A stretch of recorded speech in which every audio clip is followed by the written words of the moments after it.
Chapter 352. Wu Jun felt that he had found out the information he wanted without batting an eyelid. His anxious heart was at ease, and his posture was more relaxed than before. Princess Anyina, who was silent, glanced at Jiang Pengji out of the corner of her eye. She happened to catch Jiang Pengji looking at her too. "Is this Zhengzi's beloved concubine?" Jiang Pengji asked deliberately. She was dressed like a woman and looked very familiar to Wu Jun. Any normal person would have such doubts. Wu Jun hurriedly clarified, "Brother-in-law, you can't simply say that. If second brother hears it, he'll definitely be jealous. This is my second sister-in-law. She went out of the city to climb Guanyin Mountain during the day and asked for your mercy. This is my second sister-in-law. She went out of the city to climb Guanyin Mountain during the day, so I wanted to send her back." He did not further explain why he did not send her back to the second prince's residence, but to the tea house instead. Jiang Pengji came to a sudden realization. She said frankly and apologetically, "Oh, it's the second princess. I was rude just now. Please forgive me." Anyina took the opportunity to secretly size up Jiang Pengji. She was completely at ease when she saw that there was indeed nothing unusual about her expression. "It's okay. I can't blame Lang Jun for suspecting me just now. It was indeed my fault." Anyina did not let Jiang Pengji apologize and salute. She smiled sweetly to smooth things over. "I wonder if Lang Jun heard anything just now?" Anyina suddenly asked. She still had a smile on her face. She curled her fingers like an orchid and pretended to tuck her hair behind her ears. One could not see any panic or guilt from her posture. It was as if the question just now was normal, as if she was asking about the weather. Although she asked that, her mesmerizing eyes were secretly observing Jiang Pengji's reaction and expression. Jiang Pengji was experienced. How could she be tricked by such a simple trick? She frowned as if she was puzzled. Her dark eyes were filled with doubt. She asked, "What happened?" Upon seeing that, Anyina felt relieved.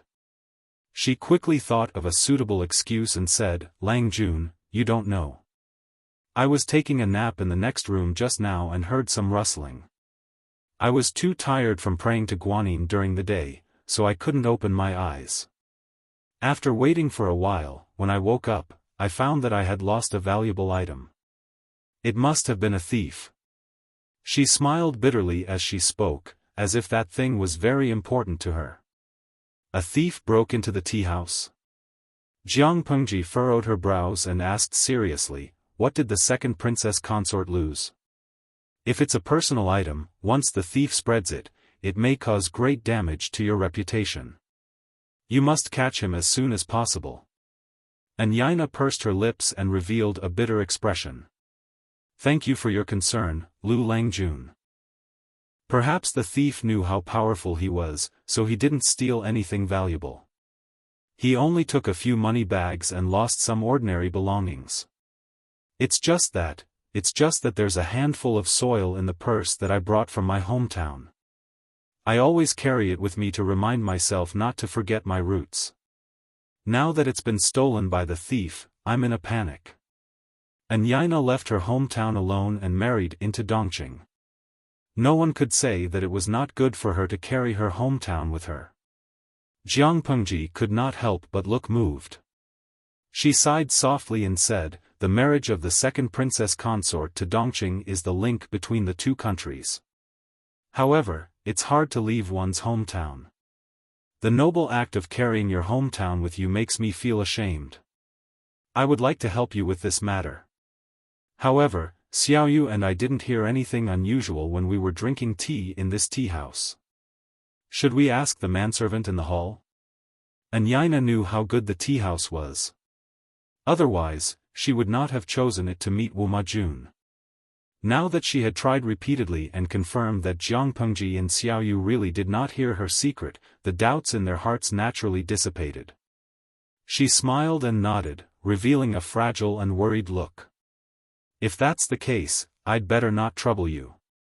I'll send someone to check it out later. If I can't get it back, I can only lament that it's God's will.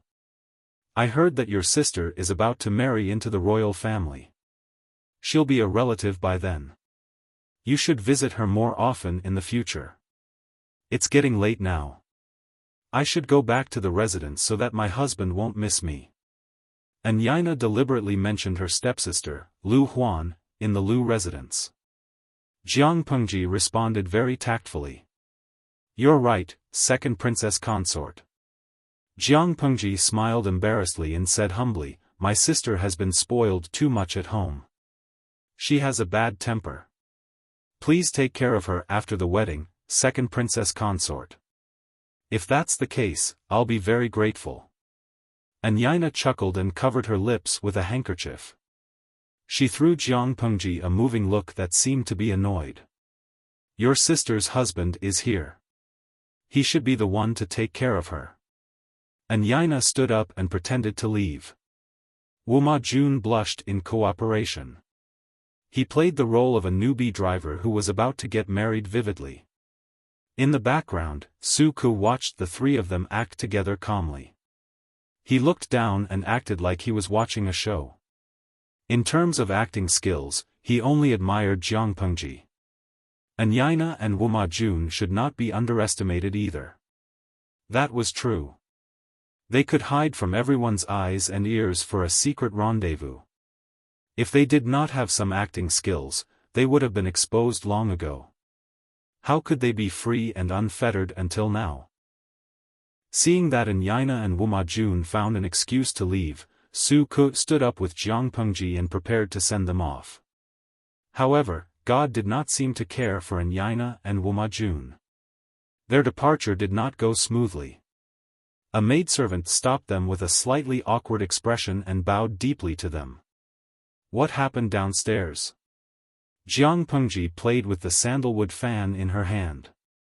She opened it and closed it with a snap.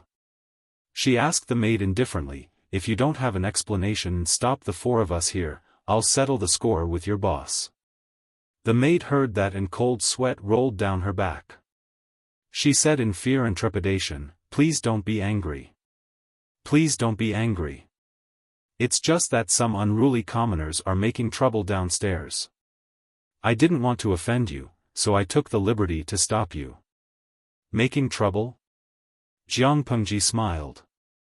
I remember that this is a property under Prince Changshou's name. How dare someone make trouble here? As she spoke, there was a clatter downstairs. It seemed that something had been smashed.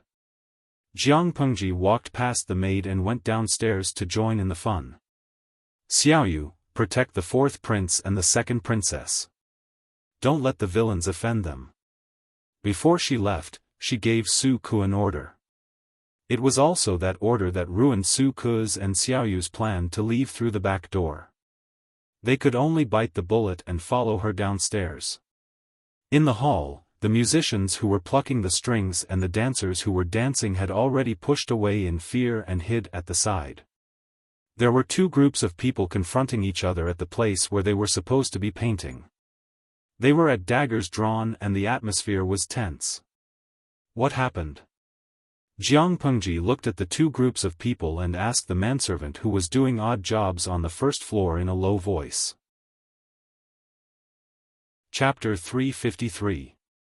Hearing Jiang Pengji's question, he composed himself and cupped his fists in fear. Lang Jun, if you have nothing to do, it's better not to get involved in this matter. When the gods fought, the mortals suffered. In Shangjing, there were two groups of people that could not be provoked. One was the relatives of the emperor, and the other was a group led by eunuchs. The two groups fought openly and covertly in the court. They were also at loggerheads in the court. Oh. I'm just asking what happened. What does it have to do with you whether we can afford to provoke them or not?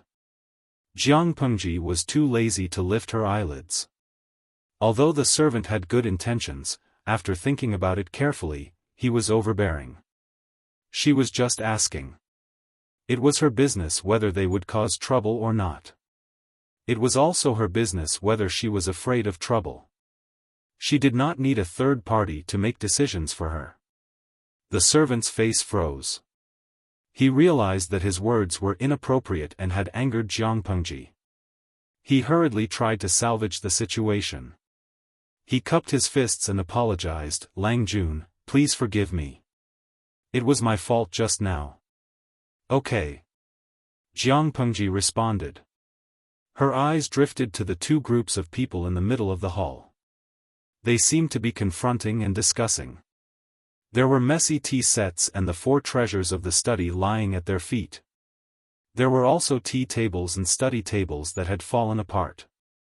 It seemed like they were going to start a fight. The servant understood. He did not dare to act smart this time. He hurriedly explained, it's not a big deal. It's just that Secretary Huang's godson and General Fang's Lang Jun had a conflict because of the chief. They disagreed with the judgment and had a quarrel. That's why they started a fight. Secretary Huang? Jiang Pengji frowned. She understood the situation in Shangyang Palace. Secretary Huang should refer to the most useful eunuchs by the emperor's side. Among them, Secretary Huang served the emperor and was valued by the emperor. He had a great say in the group of eunuchs. He was the one who sold positions and titles the most. Although Secretary Huang was a rootless eunuch and was destined to have no bloodline to inherit, he could recognize a godson and continue the family line. The so-called godson was naturally the child of Secretary Huang's adopted godson. He called Secretary Huang grandfather. As for General Fang, it should refer to the emperor's mother's family. General Fang was the emperor's mother's younger brother. His family was favored. More importantly, the emperor's first wife was also from the Fang family. Including the one conferred posthumously by the emperor, the Fang family had already produced 2 empresses. For a time, they were extremely wealthy. In order to keep the aristocratic families in check and balance, the emperor took back the power in the hands of the aristocratic families and made great efforts to rope in Qi's maternal family. These 2 groups of people are fighting because of the leader? Jiang Pengji asked. Yes. The manservant nodded awkwardly. The main mission of the tea house was to attract and discover talented people. They would often take out prizes to attract scholars to gather here and paint. Then, from all the works, the best would be chosen as the champion. The treasured works could also be hung in the tea house for guests to admire and promote their literary reputation. True scholars from noble families disdained this method of spreading their fame, but ordinary commoners valued it very much. In addition, the owner of this tea house was Prince Changsho, who had real power. Naturally, the tea house's business was not bad. Even though the descendants of eunuchs were wealthy, they were still looked down upon by others. They also needed a reputation to gild themselves. To put it bluntly, they were nouveau riche. They had no foundation and could not lift their heads in front of the aristocratic families. Secretary Huang's godson was 18 years old. He was very good-looking and looked like a scenery when he stood there. However, he had the title of descendant of eunuchs in his head. He had always been despised by the gentry families. The gentry families with a foundation could not hang out with him. He also knew what he lacked, so he worked hard to promote his literary reputation. He could not change his background and could not decide his starting point. He had to work harder the day after tomorrow. As for General Fang's son, he was a playboy. His height and width were almost the same. God knew how many masters he had hired, but after a few years, he still could not teach much. He usually did not listen to classes and did not work hard. He only knew how to fool around in the inner court and spoiled many girls. However, he thought highly of himself and felt that his talent had surpassed the sky. He was very indignant that his first place had been taken away by others. Because of this, the 2 groups of people confronted each other. General Fang's son even instructed the manservant to fight. Bah, you're just a descendant of eunuchs. You can't just enjoy your old capital or inherit the family's unique skills. How dare you come out and make a fool of yourself? General Fang's son raised his hand and wiped his face. His face was oily, making him look very greasy and fat. Family's unique skills? Wasn't this directly cursing people to be cleansed and become eunuchs? Vulgar. You can't win in a literary battle, so you want to take advantage of your power to bully others. Do you think I will be afraid of you? Secretary Huang's grandson was so angry that his face turned red. However, his figure was really not threatening in front of the fat man. Who said that I can't win in a literary battle? It's obvious that the referee was bribed by you and faked it in private. Bah, how can a person without a background write a good article? If you can recognize all the words, your ancestral grave will also emit smoke. The fat man seized on the title of descendant of eunuchs to refute him. The manservant beside him had already rolled up his sleeves and was ready to fight. If you don't believe me, you can ask around in Shangjing City. What kind of work does your old man surnamed Huang do now? Secretary Huang's grandson secretly clenched his fists.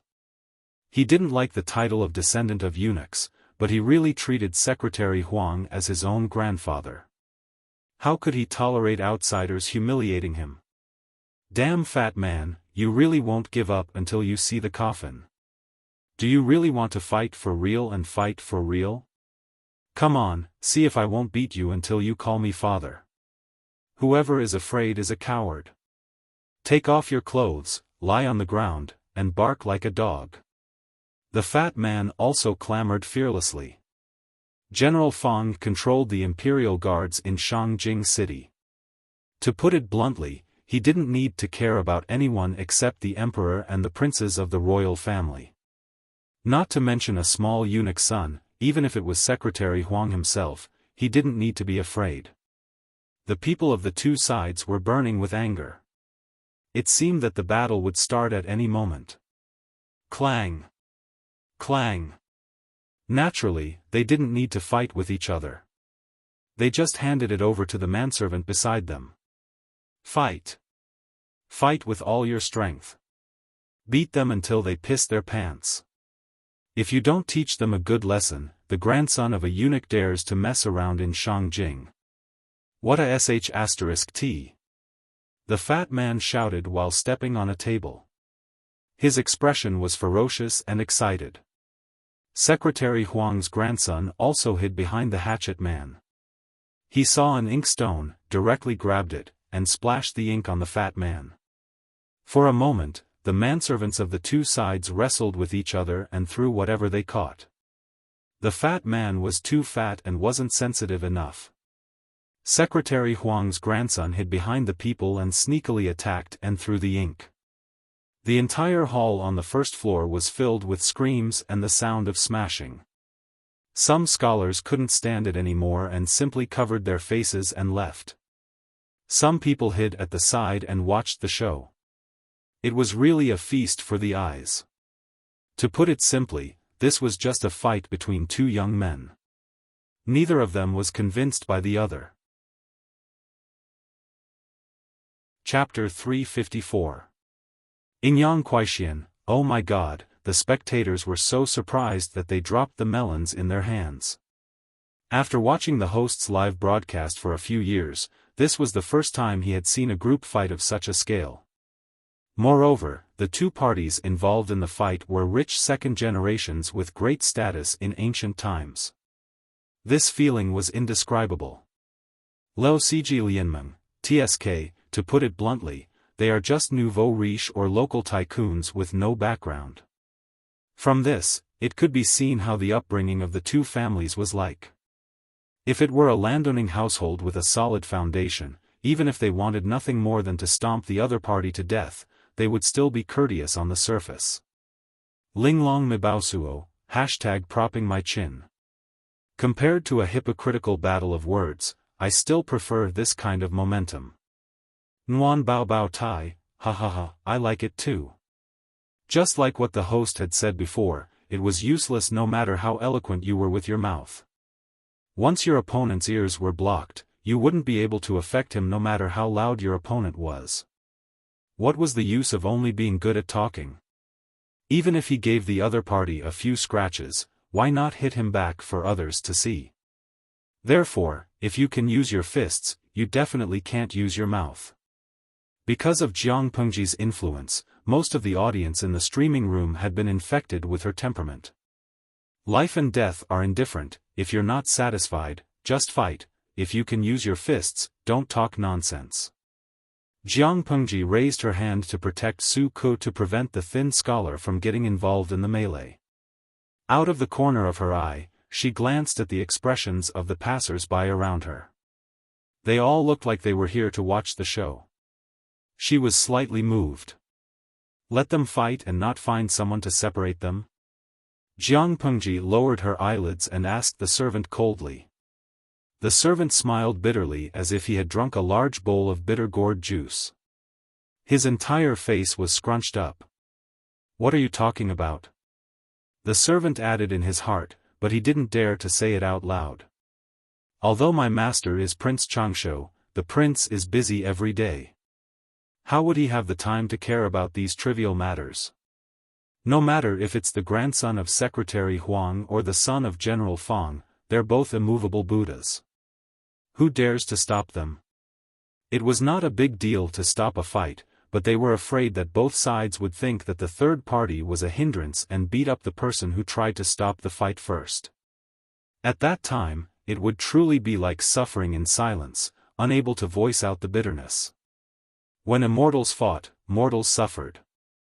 Now, he could only hope that they would finish the fight as soon as possible so that the tea house could close early. As for the items that were broken or smashed, make a list and send it directly to their mansions. For the sake of the Buddha, the owner of the tea house was Prince Changsho. Secretary Huang and Army General Fang would also consider compensating them. After listening, Jiang Pengji coldly responded with an "oh" and did not comment further. A bunch of brats causing trouble. They're wrestling on the ground. There's no technique involved at all. Jiang Pengji crossed her arms in front of her chest and took a step back to avoid the delicate teacup that was about to hit her toes. She tilted her head and complained to Su Ku, "Who do you think will win?" Su Ku glanced at his Lang Jun and prayed that he would not cause any more trouble. He lowered his eyes and muttered, "It should be from Secretary Huang's family." Nowadays, the government relies more on eunuchs. The group of eunuchs was very powerful, and now they were also arrogant, like the sun at high noon. But in essence, everything they had came from the emperor's connivance. The selling of official positions and titles was also secretly approved by the emperor. They were closely attached to the emperor, and their life and death were decided by the emperor. If the emperor was still young, they would have great achievements. But the problem was that although the emperor was muddle-headed, he was blinded by greed and attached great importance to power. The eunuchs were just dogs in the emperor's hands that were used to bite people. The group of relatives of the emperor was different. Although they were also the emperor's dogs, they had their own roots and had more autonomy than the eunuchs. The emperor also handed the imperial guards of Shangjing to the Fang family, which showed how much the emperor valued the Fang family, the group of relatives of the emperor. They also had a higher position in the emperor's heart. Whether it was the group of relatives of the emperor or the group of eunuchs, they were originally promoted by the emperor to deal with the aristocrats. Now that most of the aristocrats in Shangjing had retreated, there were also many high officials who had resigned. For example, the head of the secretariat, Feng Ren, had given the emperor a fatal illusion. What illusion? He mistakenly thought that he had taken back the power in the hands of the aristocratic families. He felt that he was no longer a puppet emperor who was constrained by others. Under such circumstances, the two dogs that he raised, the group of eunuchs and the group of relatives of the emperor, became a bit of an eyesore. The group of eunuchs could only rely on the emperor. In comparison, the group of relatives of the emperor was more troublesome.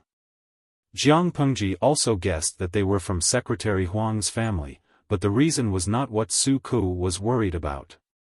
The contest between the group of relatives of the emperor and the group of eunuchs was also real. If it was in the court, how could it be placed on a few juniors? The child of General Fang's family is too fat. Look at his figure. He can block half of the door of the tea house by himself.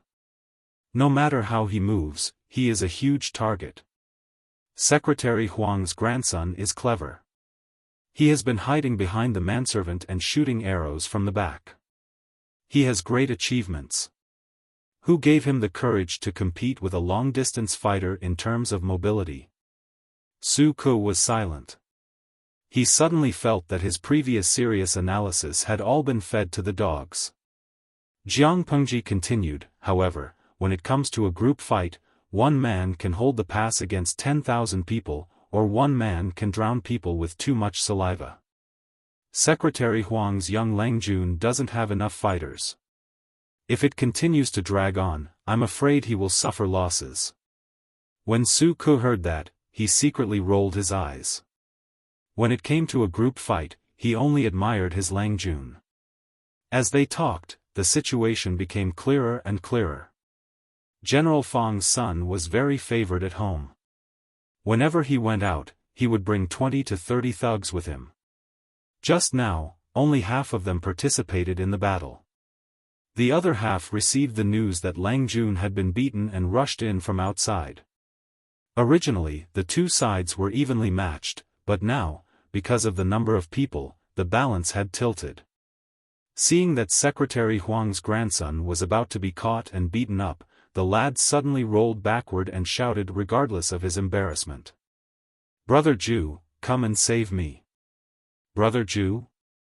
Jiang Pengji was already tired of watching. She didn't expect Secretary Huang's grandson to call for help at the last minute. She scanned her surroundings, wanting to find out who Brother Ju was. Fang Pengzi's side had already formed an overwhelming advantage. His super-heavy body formed a shadow that forced Secretary Huang's grandson to the corner. Bah! Call for help. Let's see who can help you, you bastard. Secretary Huang's grandson's face had already blossomed, and there were some green and purple bruises on it. He looked embarrassed, but his eyes were still stubborn. "Humph, I'll return those words to you. Don't be so scared that you'll wet your pants later." Fang Pengzi's heart was burning with anger. He raised his huge fist and wanted to hit someone. At that moment, a clear voice that sounded like a compass came from the crowd. "Wait! Who's messing with my business?" Fang Pengzi turned his head and looked fiercely at the source of the voice. Everyone immediately looked over and saw a young man who was about 15 or 16 years old standing in the corner. He wore a green Confucian robe, which made him look tall. Chapter 355. Hey, you're just a skinny kid. Do you want to stand up for this bastard? Fang Pengzi bared his teeth and waved his fist threateningly. The handsome young man with red lips and white teeth was not afraid at all. It was as if he did not see the huge fist. "Fight? I definitely can't beat you." Feng Ju only had a servant with him. Although he had learned horsemanship, archery, and swordsmanship, he could only defend himself. He was not lethal enough. But Fang Langjun is bullying me with numbers. Isn't it a bit too much? Pfft. If you can't beat me, get lost. Don't nag in front of me. Either you stand and watch him get beaten, or you come and get beaten up together. This is Shangjing. Who doesn't know my name? How dare a jealous scholar come and stir up trouble? Feng Ju's eyebrows relaxed and he said leisurely, "Although I'm not Fang Langjuan's opponent, it doesn't mean that no one can subdue you." Fang Pengzi responded with an "oh," and said nastily, "Do you want to go home and beg for help?" "There's no need for that." Feng Ju suddenly revealed an evil smile.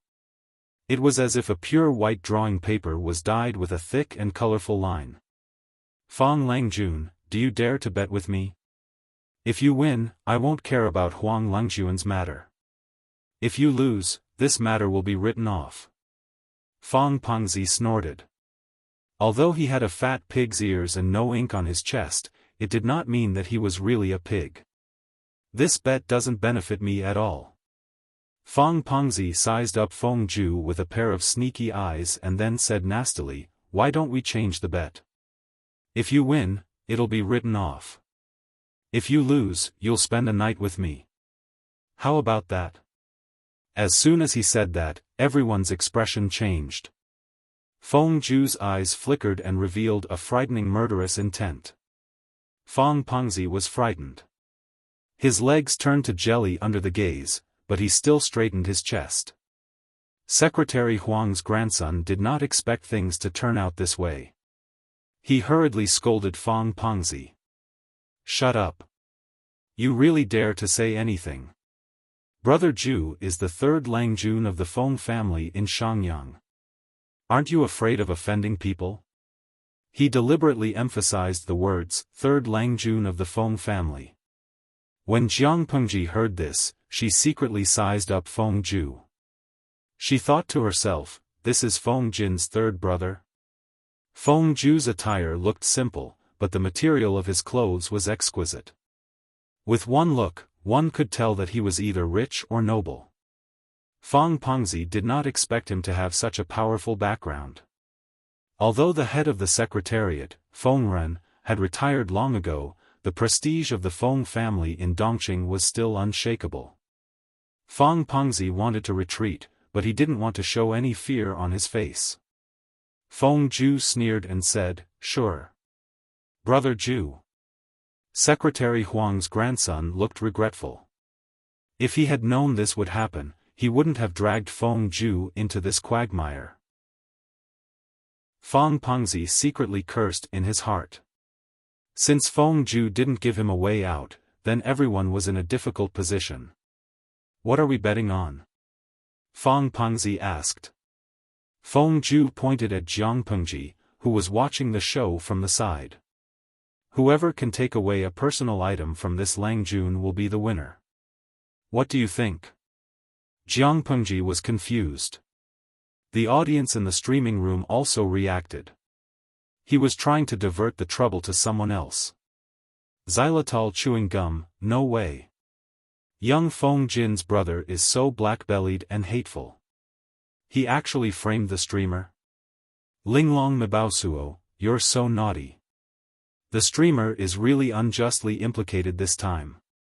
Noodle House Lao Ciji, why do I feel that this brother Ju has already recognized the streamer's identity and wants to ask for help? Feng Jin knows the streamer. He must have told his brother about the streamer's terrifying combat power. He said that the streamer can fight 100 people alone. Everyone was confused by the content of the bet. Fang Pengzi was the first to react. He was so angry that he almost stomped his feet. Bah, you must know this person. This is cheating. Feng Ju looked innocent and said, I don't know this Langjun. Jiang Pengji frowned unhappily. Her hands were a little itchy. She said, I don't know him either. Fang Pengzi smiled evilly. Since you don't know him, this bet is much easier. Kid, if you don't want to suffer for nothing, then take out a personal item. The more personal, the better. This young master will definitely win this bet. Surround him.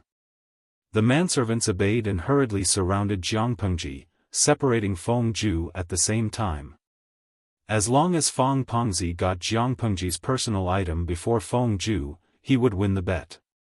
Jiang Pengji sneered and suddenly asked in a clear voice, Feng Huayu, are all your brothers so naughty? At that moment, a clear and mature voice of a young man came from the private room on the second floor. My younger brother is naughty and mischievous. Please forgive him. As soon as the voice fell, a young man wearing a jade crown and a watercolored scholar's robe lifted the bead curtain of the private room and walked down the stairs. Looking closely, it was not Feng Jin, Feng Huayu, whom they had not seen for a few years. The young man's appearance was magnificent. His facial features were slightly similar to the young man from before.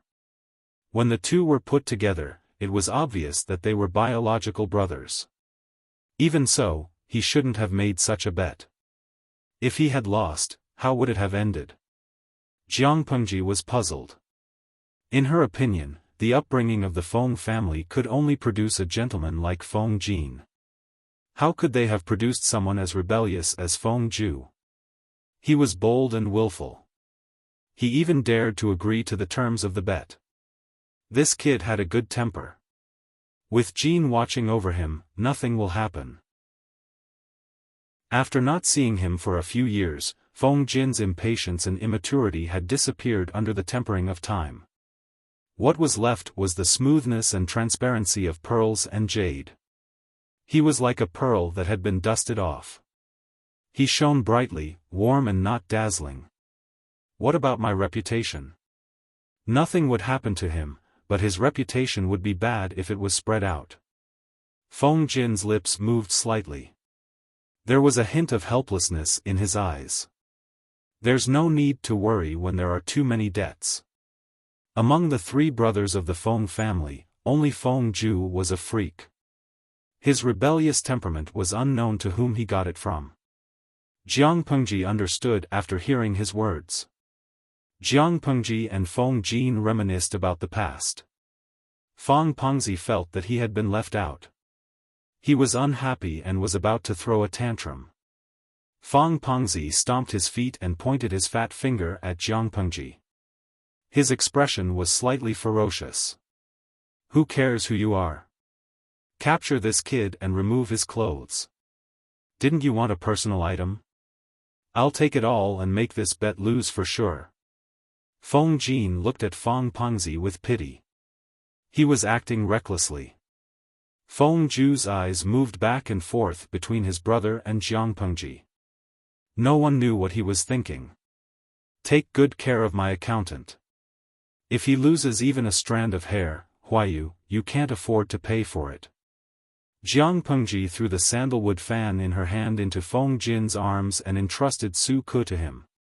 On the side, Princess and Yaina glanced at the handsome Feng brothers with coquettish eyes. They were a feast for the eyes and made one's fingers twitch. She wondered where Lu Shi came from. He actually knew so many young talents. Feng Jin smiled happily. Of course I'll ensure that Xiaoyu will be fine. The audience in the streaming room could not help but cover their eyes. The scene that followed was too bloody. They could not bear to look at it. He, have you thought it through? Feng Pengzi was still unaware of his imminent death. He thought that Jiang Pengji was afraid of trouble and wanted to take the initiative to admit defeat. Remove your clothes. Do you know who my father is? Jiang Pengji asked. Feng Pengzi was furious. I don't care who your father is.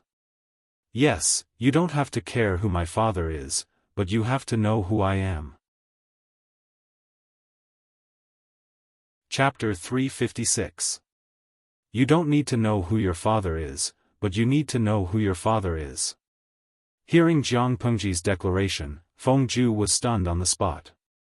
A wanton evil smile appeared on his face. Second brother, is this the Lu Lanting that you always talk about? It's true that hearing about you is not as good as meeting you in person. What a madman. Not to mention anything else, just this rebellious arrogance was quite to his liking. Feng Jin secretly caught a glimpse of his younger brother's infatuated expression. He couldn't help but raise his hand and tug on his sleeve, pulling him out of the battle circle. He didn't want his third brother to be innocently implicated. If he was beaten up by Jiang Pengji, he would have been beaten up for nothing. There would be no place for him to argue. As he spoke, Secretary Huang's grandson held his sore waist with one hand and covered his slapped face with the other as he limped towards Feng Ju. Brother Ju, it's my fault this time. I've implicated you.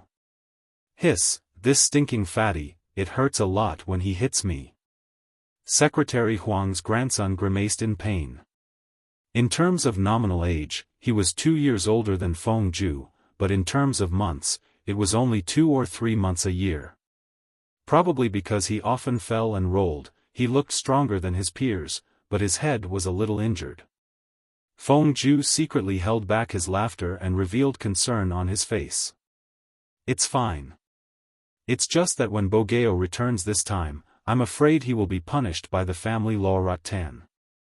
When he heard the words family technique Rattan, his face, which looked as if a palette of colors had been overturned, became even more distorted, making him look even more abstract. Alas! Don't talk about it. I'll definitely be beaten when I go back this time. Secretary Huang's grandson looked sullen, and his face was full of drama. When he was free, he secretly glanced at Feng Ju. Seeing that Feng Ju had no intention of distancing himself from him, he secretly breathed a sigh of relief. To be honest, even if he hated others who humiliated him because he was the descendant of a eunuch, he could not deny his family background. It was also the source of his inferiority complex. It was not easy for him to meet a like-minded friend who came from a prestigious family. He really did not want to lose Feng Ju because of this. This is Huijia's good friend? Feng Jin did not care about the chaotic situation on the field, because he knew very well that those minions were not even enough to fill the gaps between their teeth. Feng Jin's younger brother was called Feng Ju. His courtesy name was Huijia. This generation of the Feng clan's descendants were mostly named with words related to jade. Hearing Feng Jin mention him, Secretary Huang's grandson quickly put away his playful expression and said seriously, "That's me." Feng Ju introduced, "Second brother, this is Huang Song, the classmate and good friend I've always mentioned. He's the disciple of the great scholar, Mr. Ji." Dongqing had a strong academic atmosphere, and there were many great scholars. Although the Mr. Ji that Feng Ju mentioned was not comparable to Master Yuanjing, he was still a very famous great scholar within the borders of Dongqing. Huang Song was able to use the title of the eunuch's descendant and become the disciple of a famous teacher. Obviously, he had some skills. Huang Song hurriedly said, "I don't deserve it. Second brother Feng can just call me Bogeo." Feng Jin smiled gently and nodded. "Then it would be impolite of me to refuse."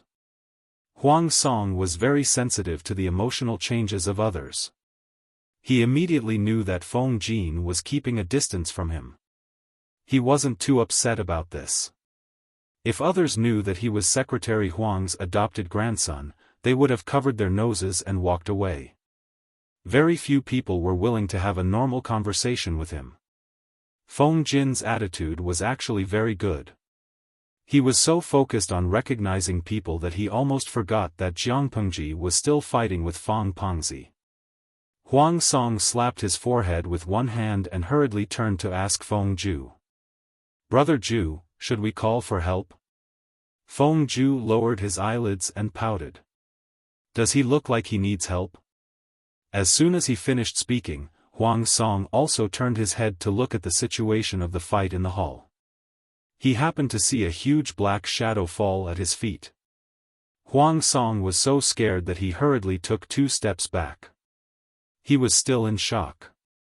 "Come. Now tell me, who's the father?" "You're the father. You're the father."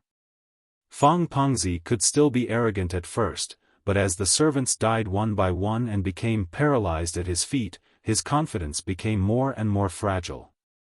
He was like a snail that had its shell removed, revealing its tender body to be trampled on by others. He didn't feel the slightest sense of security. In an instant, he responded to whatever Jiang Pengji said with tears and snot flowing down his face. Jiang Pengji lifted her leg and kicked the servant who was blocking the way aside. She grabbed Feng Pengzi's collar with one hand and lifted him up with one hand while Huang Song's eyes almost popped out of his head. "Say it again. My ears aren't good. I didn't hear it." "Father, you're my father." Feng Pengzi was tall and sturdy, but it was all fat. He was shorter than Jiang Pengji by a head. Now that she lifted him up like a little chick, he was scared out of his wits. He shrank his neck like a quail and spoke incoherently.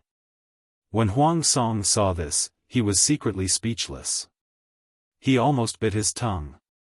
He muttered in a low voice, "Oh my, that damn fatty weighs more than 2 dawn," but he actually lifted him up with one hand. This is simply innate divine strength. 1 dawn was equivalent to about 50 kilograms. 2 dawn was a full 200 kilograms, and this was just an estimated figure. Looking at Fang Pengzi's body size, he was at least 240 kilograms. His arms were thin, but he didn't expect his strength to be so great. Only then did he realize that Jiang Pengji had single-handedly defeated all the servants and fighters that Fang Pengzi had brought. Everyone had been beaten black and blue. Even though no one had died, looking at the degree of swelling, they would not be able to leave the house for the next 2 weeks and would not be able to see anyone. When he saw this, Huang Song's eyes revealed his appreciation for talent. He was eager to make friends with her. It's not a secret that Lang Jun was born with divine strength. Su Ke chuckled, as if the person who emitted the aura of a ruffian was not his Lang Jun. May I know where your Lang Jun's ancestral home is and where he lives? Huang Song asked with his hands cupped together. He was rather gentlemanly. My Lang Jun's ancestral home is in Hejian. He has lived here for a long time. His family is Lu, Su Ke said plainly. When Huang Song met his eyes, he faintly felt a sense of fear, as if his thoughts had been seen through. The magistrate of Chongzhou, Lu Shi, is Lang Jun's father. This background was not something that the descendants of eunuchs could covet. Su Ke added silently in his heart. Lu Shi's son, Lu Shi? Huang Song suddenly thought of something. Are you saying that he is the Lu Shi who was born with divine strength and chased the tiger across the ravine? Chased the tiger across the ravine. This was a term used to describe a fierce general in the previous dynasty. It meant that this person was incomparably fierce. Even a ferocious tiger would break into a run when it saw him. Although Jiang Pengji was also born with divine strength, her reputation was not prominent. Until she left Langyi, she gambled with someone and killed 2 tigers. She even brought the 2 tiger carcasses around the city and flaunted them around her opponent's house. She was so angry that she vomited blood. Her fierce reputation spread because of that. Chapter 357. That's right. Su Ke nodded calmly. Huang Song completely gave up. Talented people were everywhere, but his status was low. There was no way for him to attract talented people, let alone Lu Shi's son. However, even if he could not be recruited, he could treat him as a friend. Seeing that he was so bold, he should be a broad-minded person who did not adhere to the secular world.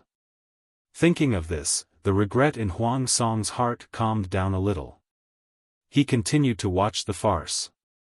Jiang Pengji looked at the bruise on the fat man's left eye. Driven by her obsessive-compulsive disorder, she simply hit his right eye too. It was symmetrical. Bah, I can't give birth to a good-for-nothing son like you. If I give birth to you, you'll definitely be a wall-climbing sissy. Such ridiculing words made all the guests in the hall laugh. In terms of sarcasm, Jiang Pengji's words were really sarcastic, extremely sarcastic. You. Aren't you afraid of being torn into pieces? The fat man was called back to his senses by the laughter. He was so embarrassed that his face turned red. He mustered up the courage to threaten her. If you have the cheek to ask your father to come over, I don't mind beating him up too. Jiang Pengji was not joking. If the fat man really dared to shout, she really dared to beat him up. The fat man was so angry that his face turned red. Jiang Pengji felt that she was not angry enough and added another sentence. However, if that's really the case, you'll have to call me grandpa when the time comes. As soon as this sentence was said, many people did not come back to their senses. They did not understand what she meant. Only Feng Jin, Feng Ju, and Su Ku were quick-witted. They understood the meaning behind it and almost choked on their own saliva. Huang Song was also quick-witted. He understood after a while. Jiang Pengji's words were very clear. She would beat the fat man up and ask him to call her father. If the fat man's father came, he would definitely be beaten up until he rolled on the ground and called her father.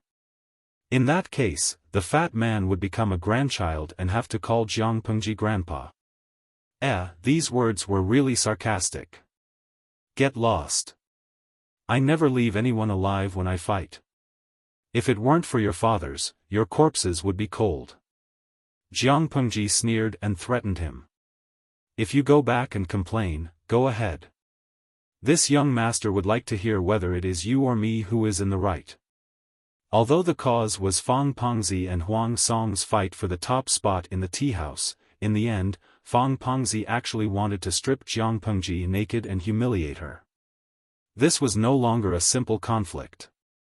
If things got out of hand, it would not be easy to resolve. You just wait for this young master. Fang Pengzi was casually thrown to the ground by Jiang Pengji. His butt landed on the floor of the hall. He felt as if his tailbone was about to break.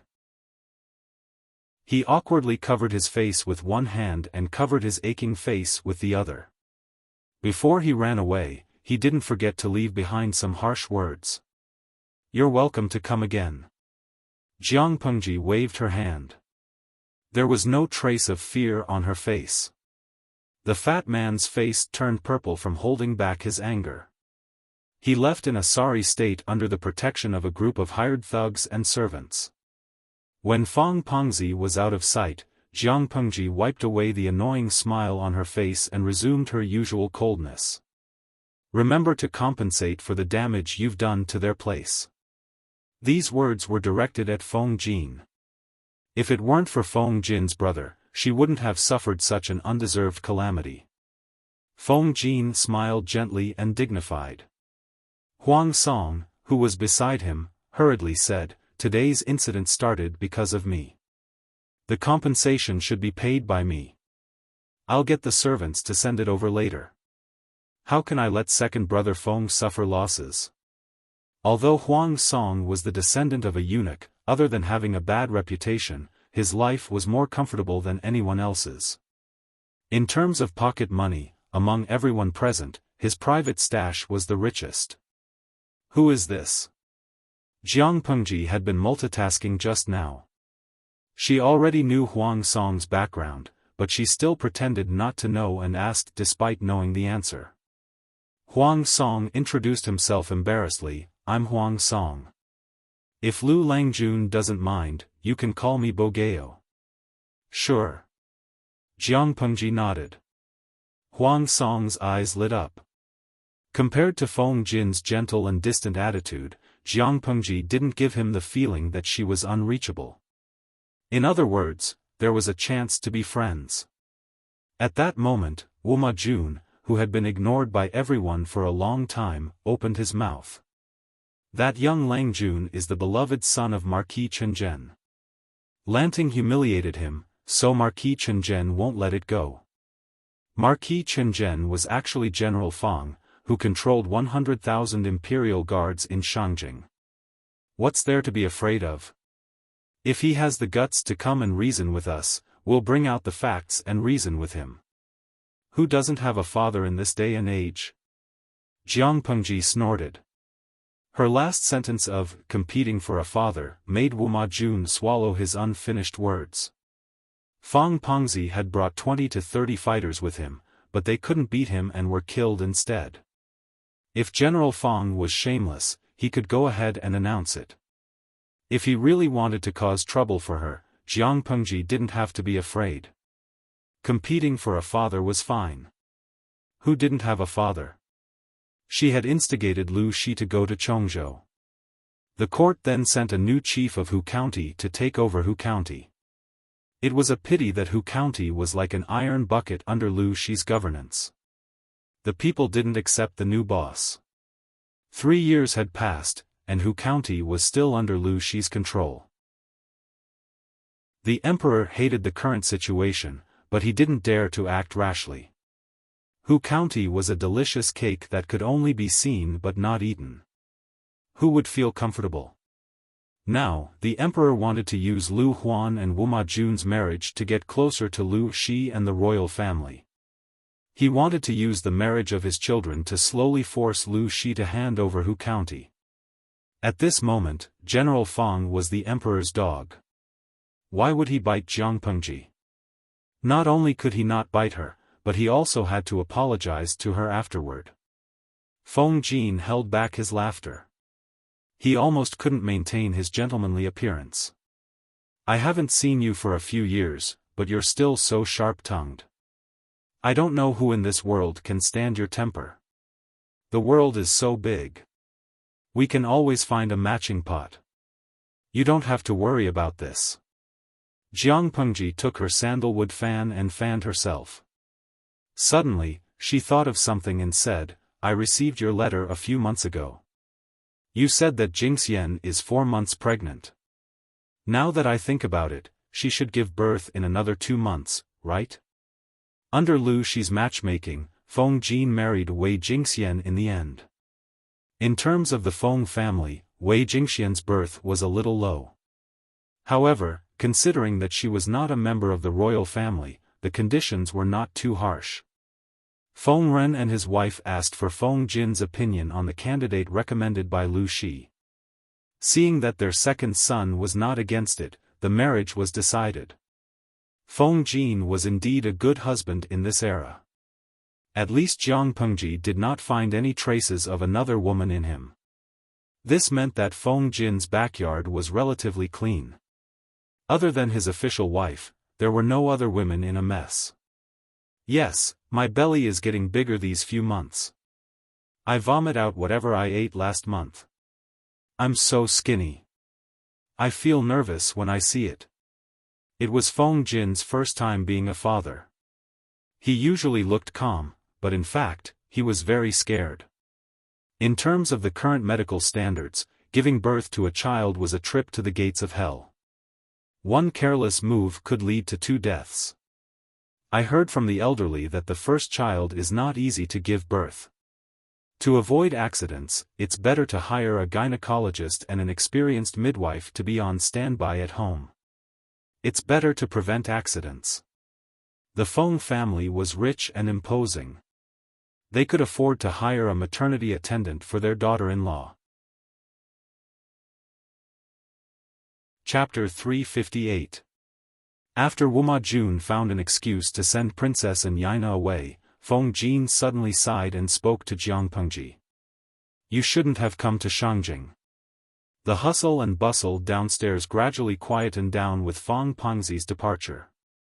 The quiet and elegant atmosphere was restored. As soon as she entered the house, Jiang Pengji unceremoniously changed a new tea set for herself. She brewed a cup of tea and sipped it warmly.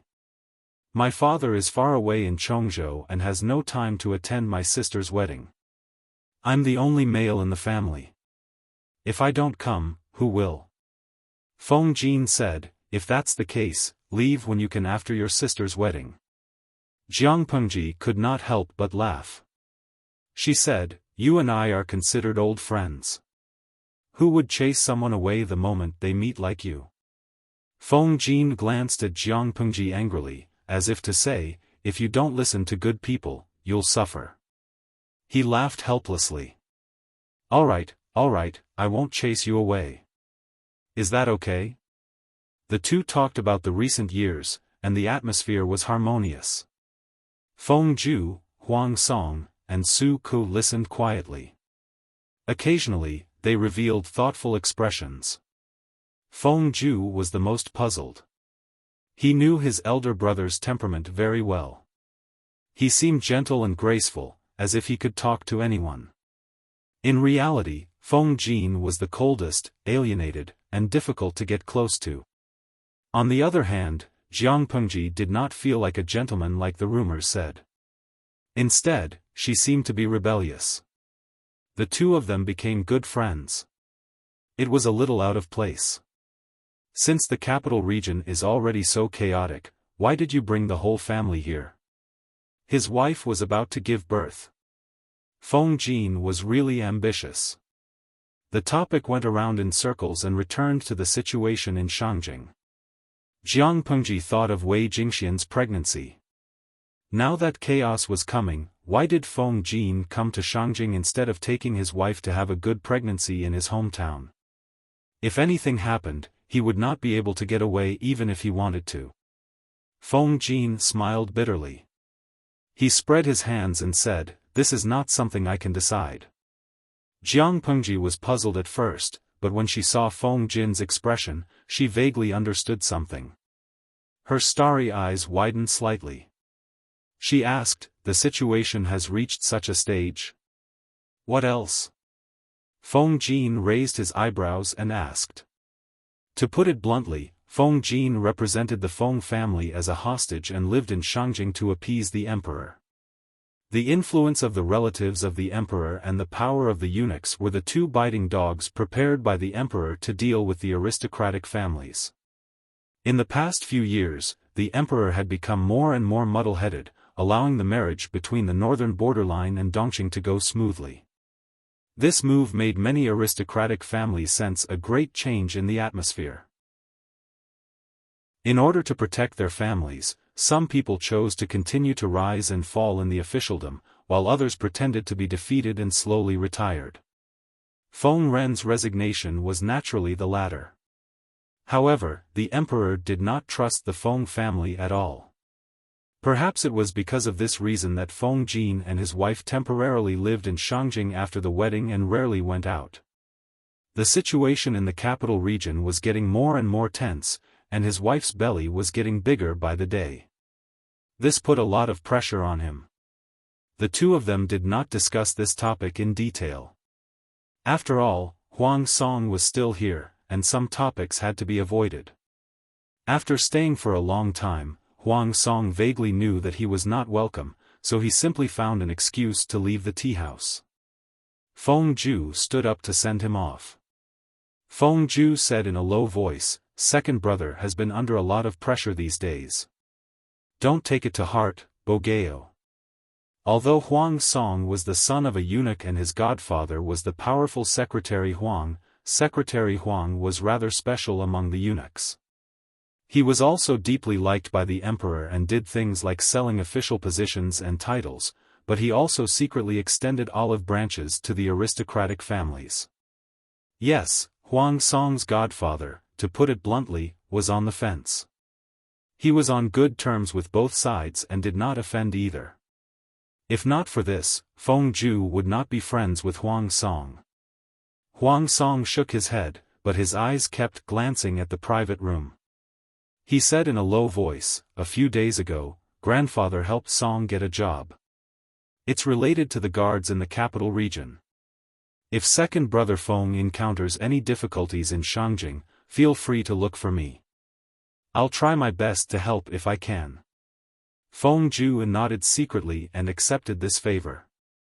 "I will talk to second brother about this. I thank you on behalf of second brother, Bogeo, for your kindness." After sending Huang Song away, Feng Jin was slightly relieved and spoke freely. Lanting really shouldn't have come to Shangjing now. Even if he had to find a lame excuse, he should have rejected it. Didn't Lanting notice that the emperor has been finding excuses to summon scholars from various clans to gather in Shangjing? Even the officials of the aristocratic families who are working outside have been summoned. I'm really terrified. Whether it was Jiang Pengji, Feng Jin, or Feng Ju, the aristocratic sons in Shangjing were all hostages.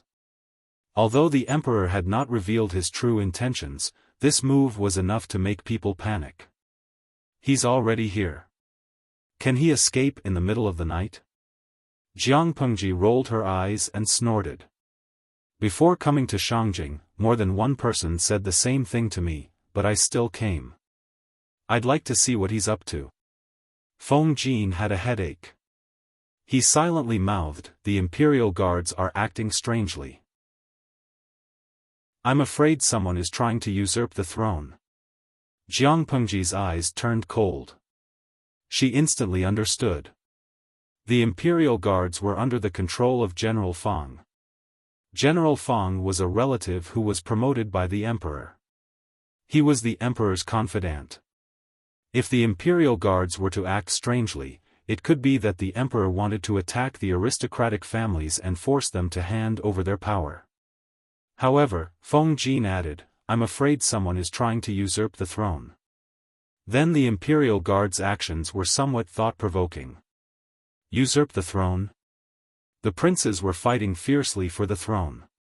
Prince Changshu, who had become famous, was eyeing the throne covetously. It was really hard to say who the usurper was. In the end, this is just a show where the mantis stalks the cicada, unaware of the oriole behind. Feng Jin had lived in Shangjing for a period of time. He had a clear understanding of the current situation. However, who is the mantis, the cicada, and the oriole? It all depends on one's ability. Lanting, listen to my advice. Be obedient these days. Put your own safety first. When this period is over, the situation should be clear. Su Ku heard Feng Jin's sincere and earnest advice. He could not help but look at him with a complicated expression. He had a feeling that this was not a good sign. Would he be slapped in the face by this flag? I know. Jiang Pengji agreed verbally, but only she knew what she was thinking in her heart. After all, the tea house was Prince Changshu's territory. Even if Jiang Pengji could guarantee that the conversation would be discreet, she did not want to talk about such an important topic in someone else's territory. Feng Jin understood. The two of them tacitly stopped the topic. At that moment, Feng Ju returned to the private room. Feng Jin pursed his thin lips into a straight line when he saw his troublesome younger brother. He looked very displeased. Feng Ju was completely oblivious to it. He laughed and sat down. You have to act according to your ability to save others. If you don't have the ability, you will bring trouble to others. Is this what the master at home taught you? Father doesn't like you to hang out with those people from all walks of life, but you don't. That Huang Song's heart is not pure. You call him brother, and today you almost caused trouble. Feng Jin frowned unhappily.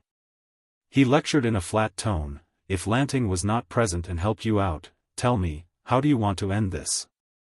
Feng Ju was not afraid of Feng Jin at all. He replied with a smile, I feel that Bogeo has a genuine temperament and is worth befriending. Chapter 359. Feng Jin took a deep breath and asked bluntly. Your so-called true temperament is to drag you down with me when I get into trouble? This annoying little brother of his should grow up a little. How could he count the money after being sold? Huang Song and Fang Pengzi led their men to fight each other. Regardless of whether they won or lost, both sides would have a sense of propriety. No lives would be lost. At most, they would just embarrass themselves. However, Huang Song shouted, Brother Ju, quickly come and save me. Feng Ju, who was supposed to stay out of this matter, was dragged into it. To put it bluntly, with Feng Ju's little bit of martial arts, he would only be sending himself to die if he went over. What help could he provide? Not only did Feng Jin dislike Huang Song for being a eunuch, but he also despised him for dragging Feng Ju into the mire. Just this action alone was enough for Feng Jin to defame Huang Song for a lifetime. Feng Ju did not speak. Feng Jin snorted coldly and asked, Don't be vague about the main point. Answer me. Without Lanting's help, how would you have ended up today? Third brother, this is Shangjing. There are hidden dragons and crouching tigers everywhere. You are not allowed to act recklessly. When he thought of Fang Pengzi's previous request for a bet, he was so angry that his chest hurt. What made him even more upset was that Feng Ju had agreed to it immediately. This brat shouldn't have been released at all. Feng Ju, on the other hand, had a good temper. He smiled and said, don't be angry, second brother. Bogeo won't let me be humiliated. After Feng Jin heard this, he seemed to have thought of something. His expression became strange and conflicted, like an overturned pallet. His fingers trembled, afraid that he would hear some strange words from his younger brother's mouth. Jiang Pengji could tell that the two brothers were talking the same language. She could not help but laugh. She coughed lightly to attract their attention. What Huijie wants to say is that Huang Song has the intention to rope him in.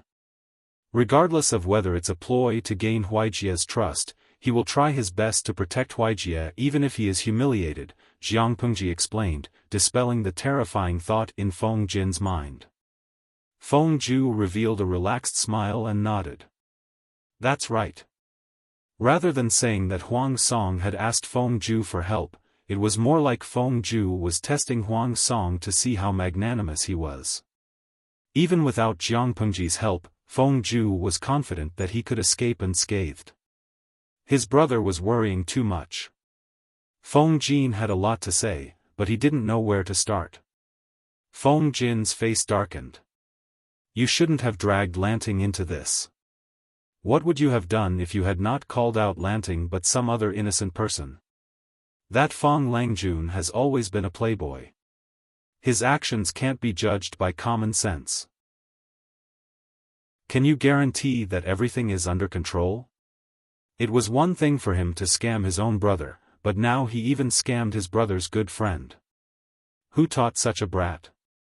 Feng Ju blinked uneasily and said with a faint smile, if I didn't recognize Brother Lanting, I wouldn't have messed around, would I?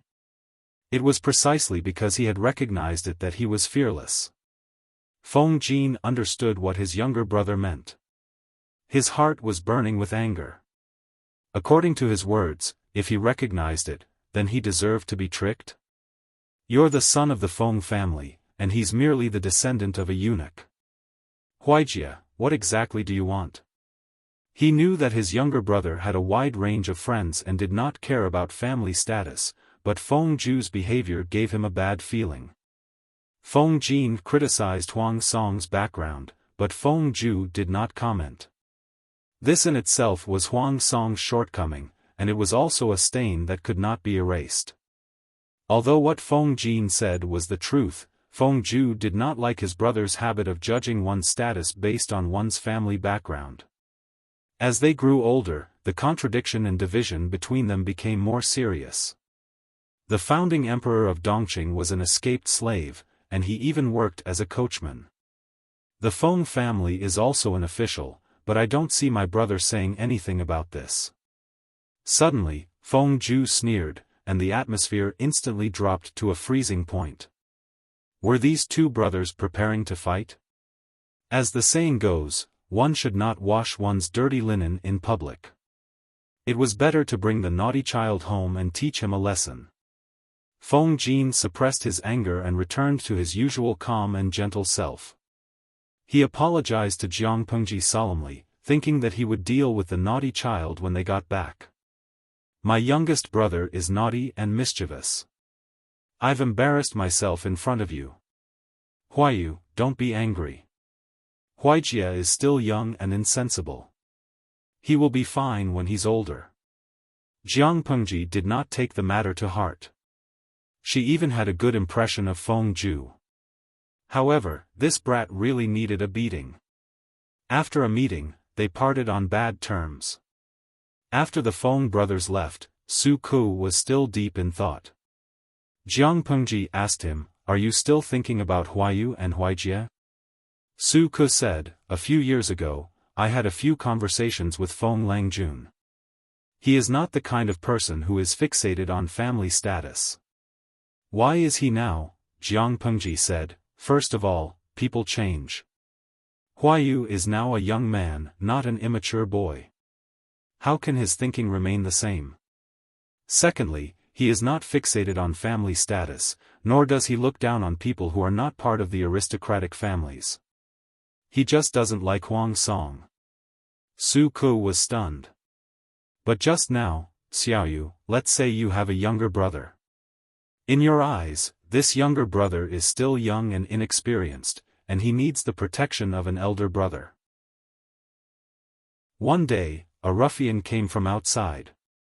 He looked down on everyone from head to toe, but it was this kind of ruffian that made your brother think highly of him. As the elder brother, how could you feel good about it? Jiang Pengji explained with a faint smile, that ruffian was Huang Song. Su Ku was silent. As an only child, he did not understand the thoughts of a younger brother. Huayu does not approve of Huijia and Huang Song's friendship. It is for the good of this younger brother. No matter how many olive branches Huang Song's godfather extended to the aristocratic families, whether they are neutral or fence-sitters, as long as the emperor is wary of the aristocratic families, Huang Song and Huijia will stand against each other. What's the use of a close personal relationship? One may know a person's face but not his heart. Who knows what kind of person Huang Song is behind the scenes? Su Ku sighed after hearing that. In that case, Feng Langjun has put a lot of thought into it. However, he can't stand his younger brother's rebelliousness. Huijia's first impression of Huayu is the strongest, and I'm afraid it will be difficult to change it. Moreover, Huayu is indeed prejudiced by family status. This is a common problem among the sons of aristocratic families, and it is also normal. In the eyes of others, Huijia is a bit of a weirdo. Su Ku recalled what Feng Zhu said before and nodded in agreement. It's just a pity, Jiang Pengji was suspicious. What's a pity? That Fengsan Langjuan's temperament is compatible with you, Langjun. They were both rebellious.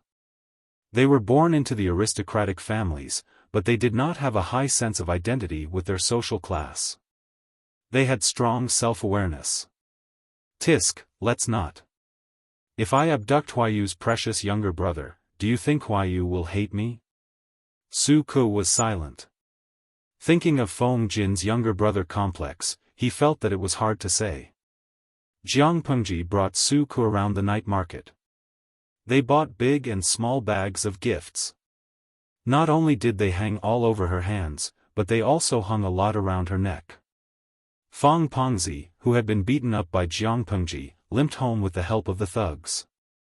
Before he even stepped into the house, he was already bawling with tears and snot in his eyes. Chapter 360. On the other side, General Fang had just become a high-ranking official, and his wallet was filled up again. He hummed a tune and drank the tea happily. Just when he was so happy that he forgot himself, a ghastly wail and wolf howl exploded in his ears. Clang, his hand shook, and the teacup lid fell to the ground, and the tea stained his clothes. What's going on, my little ancestor? General Fang felt sorry for the exquisite tea set, but at the same time, he was troubled by the wailing outside. Children's debts, children's debts. Ever since he gave birth to this son, his head was full of lawsuits.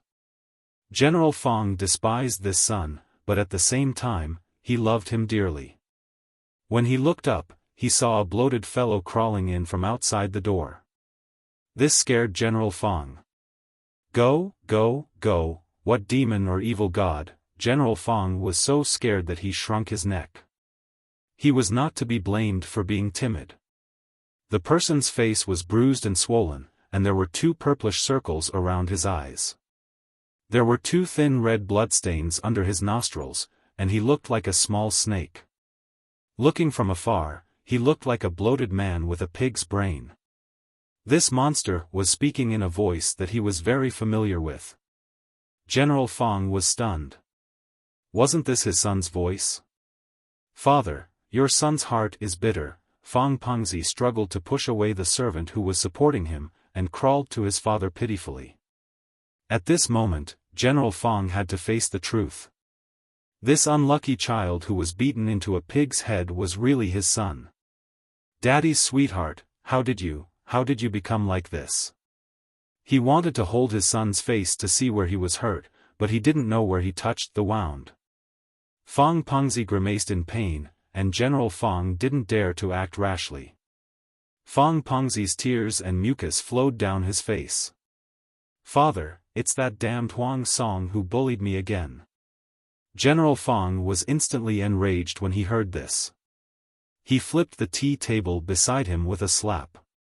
"How dare you? How dare a eunuch's grandson touch my son?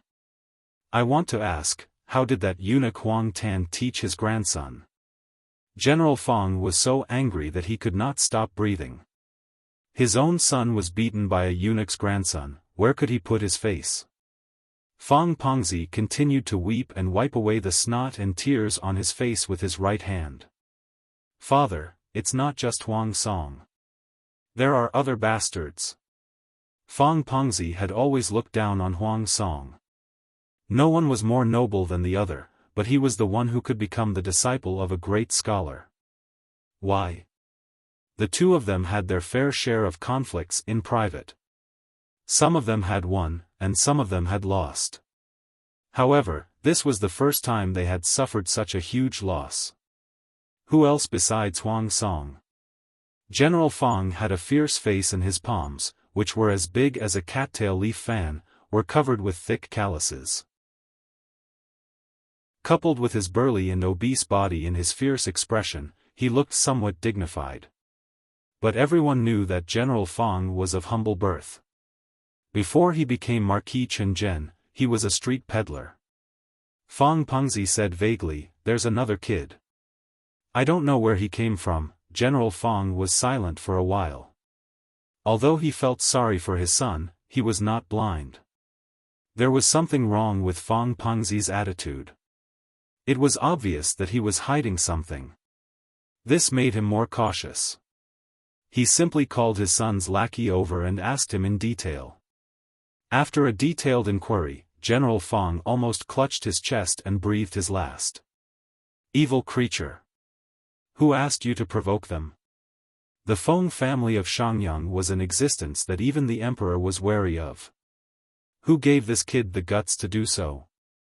However, the Feng family had already retired. There was no one in the court, so there was no need to be too afraid. General Fang was not worried about the Feng family. He was worried about Lu Shi and Chongzhou. Fortunately, his son did not really bully Lu Shi's son. If he had really stripped Lu Shi's clothes, the whole of Dongqing would be turned upside down. Fang Pengzi was indignant. "Did I get beaten up by Huang Song for nothing? You got beaten up. Can't you find a chance to fight back? Aren't you usually quite capable?" General Fang was so angry that his beard curled up. Fang Pengzi was speechless. He had no problem sneaking up on Huang Song, but he really could not beat Jiang Pengji.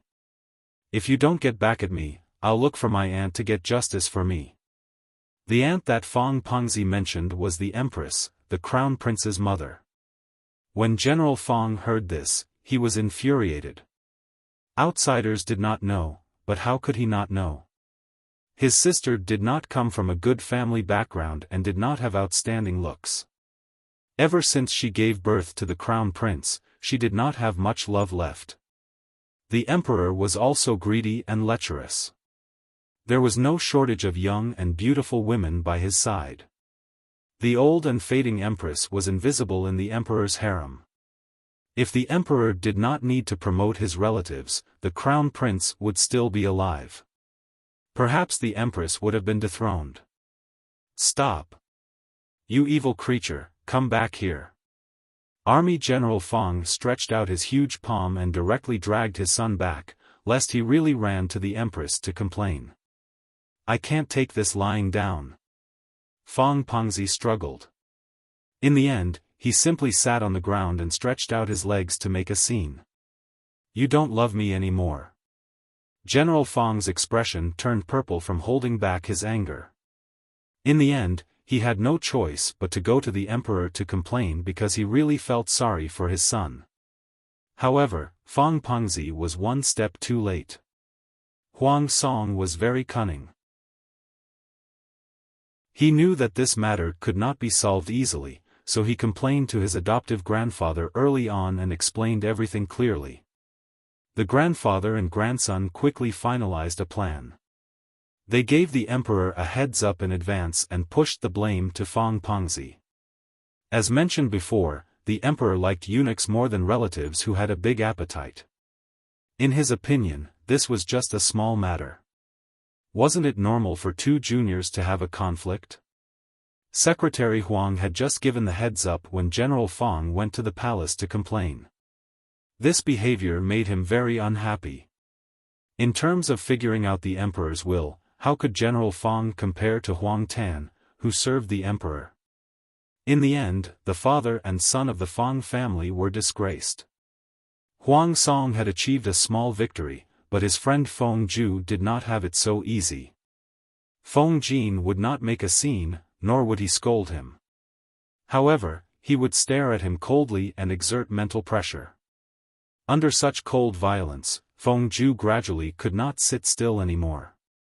What's so good about Huang Song? Feng Jin opened his mouth slowly when the hot tea was cold. You and I both know that the 9 states and 5 countries will not be stable for many years. We don't know when the world will be in chaos and heroes will rise. But tell me, what capital does Huang Song have to compete? More importantly, what capital did Huang Song have to make Feng Zhu look favorably on him? Brother, you have a better future by yourself than by investing in Huang Song. Speaking of connections, Huang Song's adoptive grandfather was a eunuch. He had more enemies than friends in the court. Speaking of money, Huang Tan had made a lot of money by selling official titles. Otherwise, he would not have been able to buy an official position for Huang Song at such a high price. But did the Feng family lack money?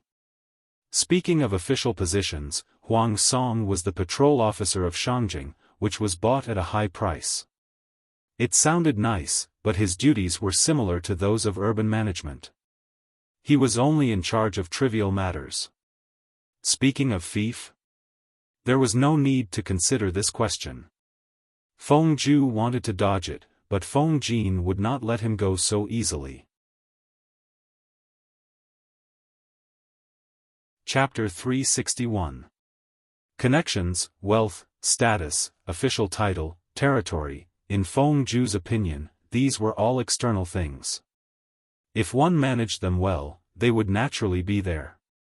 A low starting point did not mean that one was destined to fail. If the person one was loyal to was a pig, even if one earned mountains of gold and oceans of silver, it would all be wasted in the end. On the contrary, if one had a godly teammate, even if one was poor, one would still succeed in the end. Feng Zhu knew this very well. When choosing people, one did not look at the other party's conditions, but only at their temperament and ability. Seeing that Feng Zhu intended to discuss in detail, Feng Jin restrained his negative emotions and maintained a fair and objective attitude. What do you mean? Feng Zhu said, I've tested Bogeo a few times. Other than his slightly criticized background, he has no other shortcomings. He has the heart to stabilize the country, and he also has a heart to pity the people. He is not restricted by family background when choosing people, and he does not have the problem of being headstrong and self-opinionated. I think he is quite good. Now that the world was rotten to the core, the only way was to rebuild and reshuffle all the forces. Taking advantage of the chaotic world, they could promote a bold and loving ruler. Only then could they usher in a truly prosperous era. Otherwise, the world would just have a different surname. Feng Zhu had a good plan, and Feng Jin could understand his desire, but he still laughed coldly and poured cold water on his younger brother. Now that Huang Song is poor, his true temperament is still uncertain. Other than his mouth, what else does he have? As long as he understands what you like, what can't he say? Feng Jin was sullen. Even if Huang Song was indeed a good candidate, he should not have decided so early. At least he had to wait and see. You said that Huang Song has many merits, but in my opinion, he is not as reliable as Lanting. Feng Zhu frowned. Although he had heard his elder brother mention Jiang Pengji, such praise was rare. Elder brother, you think highly of him? Feng Zhu asked. Although he had different views from his elder brother, he trusted his brother's judgment. If even a picky person like Feng Jin said it was good, there must be no problem. Feng Ju did not know much about Lu Shi. Putting aside his character and temperament, his external conditions were indeed much better than Huang Song's. He was born into an aristocratic family, and his father, Lu Shi, was the governor of Chongzhou. He had a ready-made territory. Even if Chongzhou was close to the three tribes of the northern borderline, the terrain was steep, and it was near strong enemies, it was still considered a place to settle down and have a foundation. Not only that, but Lu Shi had also studied in Langyi for 3 years, which was a famous institution of higher learning in the world. No matter how Lu Shi's results in the academy were, after 3 years, he had been gilded with a layer of gold. Not to say that he was knowledgeable, but at least he was better than Huang Song, who was half illiterate. When the two of them were put side by side, Huang Song did not have the slightest ability to resist in terms of external conditions. Feng Jin's expression froze. After a while, he understood the hidden meaning behind his brother's question. After a long time, he shook his head. Lanting is not that ambitious. It's impossible. Lu Shi was indeed a good person. Everything about him was good, except for his gender. He was born a girl. Feng Jin was not bound by the prejudice of the world, but he had never thought of letting a woman ascend to the throne. It was simply unbelievable. Feng Ju instinctively felt that his elder brother was lying, but he also understood Feng Jin's attitude. A long journey tests a horse's stamina, and time reveals a man's heart. It's better to be cautious about this kind of thing that will cost you your life. Feng Jin's expression softened a lot, and he advised his younger brother, I'm not stopping you, nor am I biased against Huang Song. I just hope that you can be more cautious about this kind of thing. The world is not completely chaotic yet, and it's still too early to make any plans. Why not watch from the sidelines and wait for the situation to change? To put it bluntly, it was still too early to get involved. Feng Ju pursed his thin lips, and his hands on his knees slightly clenched. His heart was full of struggle. Apart from this, if you think that Huang Song is a worthy friend, then treat him as an ordinary friend. Don't get too involved. It was better to let it go. His younger brother was a stubborn brat. The more Feng Jin tried to stop him, the more he might do something extreme in a moment of hot-headedness. He might completely run to Huang Song's boat and not get off. Instead of that, it was better for both sides to take a step back. Starting with a friend who could get along as an equal would also give Feng Ju more time to think about Huang Song's character and carefully consider his own future. I understand. Feng Ju sighed softly.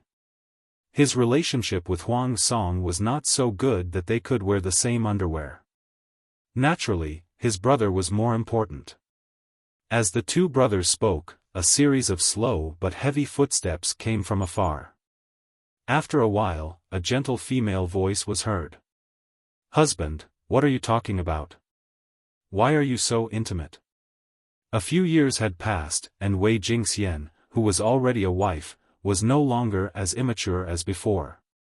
Her eyes were gentle and full of the charm of a mature woman. Now, he had a big belly, and his whole face was a lot more plump. He looked more plump than before. Pregnancy was tough, but she had a good mentality. The servant took good care of her, so she was more energetic than before. Feng Jin looked at her belly, and his eyebrows twitched. He quickly got up and went forward to support her. He was also afraid. Every time he saw her big belly, he felt his whole body heavy, and his nerves could not help but tense up. Second sister-in-law, come and control second brother. Feng Ju bowed and waited for Feng Jin and his brother to sit down before sitting down again.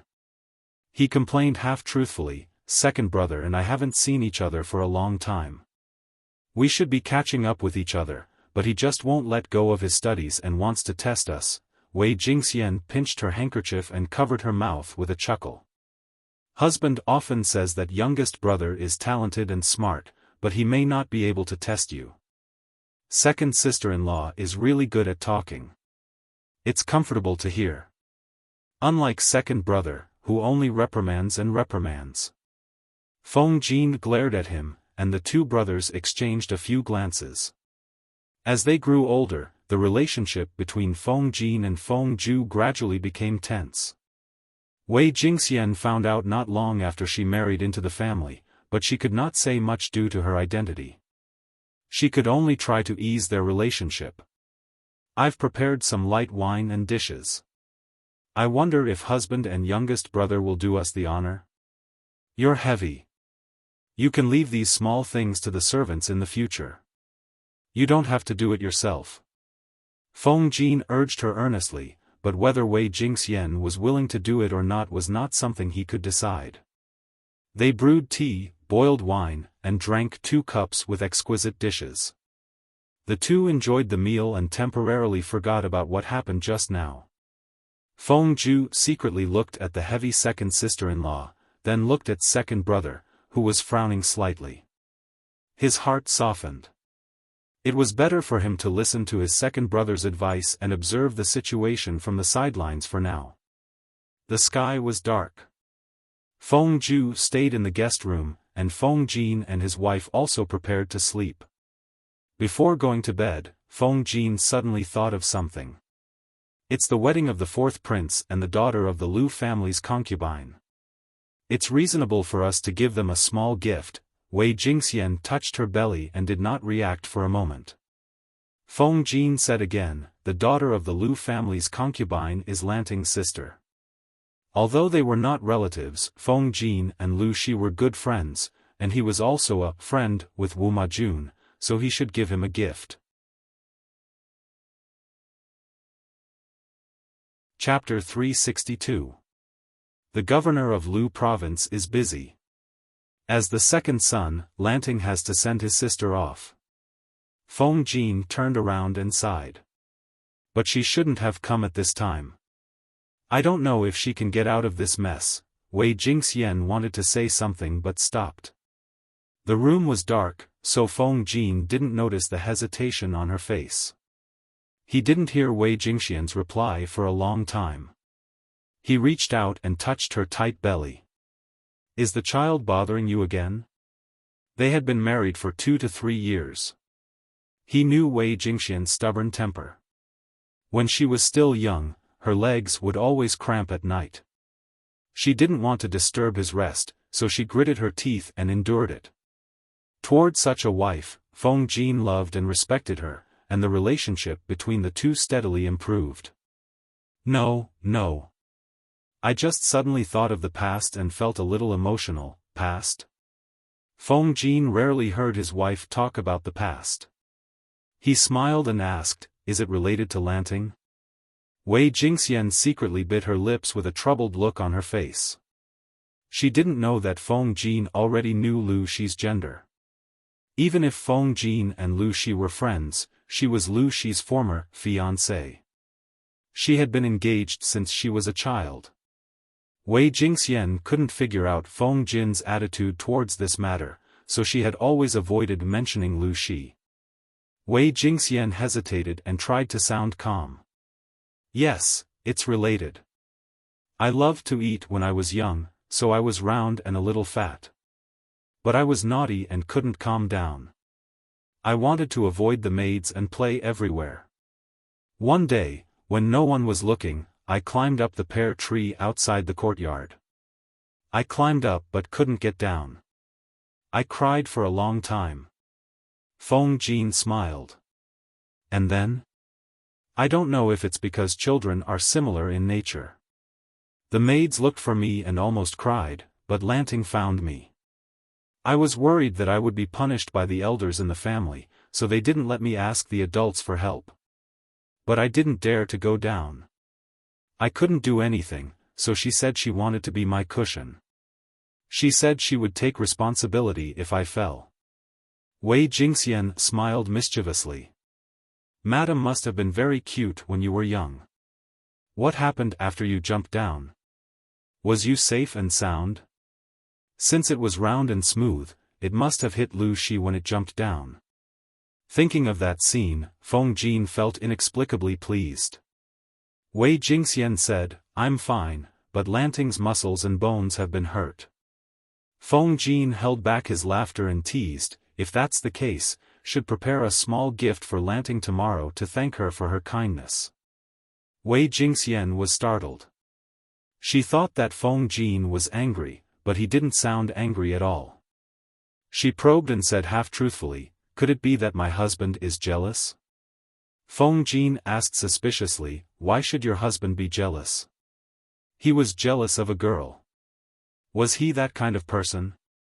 No. At this moment, Feng Jin's smart brain realized that the couple was talking about the same thing. He could not help but laugh. Wei Jingxian was also dumbfounded. She didn't understand what was so funny about her words. Go to sleep. It's rare that the child isn't bothering you. Have a good sleep. Feng Jin kept his smile and did not explain to Wei Jingxian. The couple did not speak for a night and slowly fell asleep. Nowadays, Shangjing was in a state of panic. The ordinary people did not know the inside story and continued to live ordinary lives. It was as if they were living in a peaceful era. The intrigues of the nobles did not affect them at all. Only those with a keen sense of smell could discover the undercurrents under the calm surface. It was not until Wuma Jun's wedding that the calm surface began to show a slight, invisible crack. Apart from the wedding of Princess and Yaina and the second prince a few years ago, this wedding was a rare joyous occasion for the Dongqing royal family. The gimmick of a royal wedding was very attractive to the audience in the live streaming room. Waha milk, #rubbing face. It's the streamer's sister getting married. Why am I so nervous as if it's my own wedding? Ingyang Kuaixian, the person above feels the same. I'm very nervous too. The streamer did not attend the second prince's wedding. Now that the person getting married is the streamer's sister, she can watch the ancient royal wedding in person. If she watches it, it's the same as us watching it. There was no feudal empire in the audience's dimension. The royal family was an unfamiliar word to the ordinary people. With their limited imagination, they could not imagine how grand an empire's wedding would be. During the few days when her sister was getting married, Jiang Pengji was very low-key.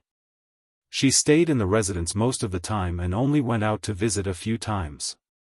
Most of the people she visited were Lu Shi's friends in the officialdom. The content of the conversation was also boring and had no nutritional value. It was like the calm before the storm. As the date of the wedding approached, the atmosphere in the whole of Shangjing became more and more strange. Early that morning, Jiang Pengji started the live streaming. 150,000 viewers flooded in instantly. With Takshu's help, Jiang Pengji washed her hands carefully and put on a festive dress. She glanced at the bullet screen in the live streaming room and smiled faintly. Host V, am I handsome? As soon as she posted the bullet screen, her fans responded one after another. Various amounts of gifts flowed in like water. Therefore, Jiang Pengji, who was elegant and more handsome than the groom, was ready to go. She picked up the sandalwood fan in her hand and prepared to make things difficult for the groom. The wedding customs in Dongqing were like that. If the groom wanted to marry the bride, he had to go through 81 difficulties.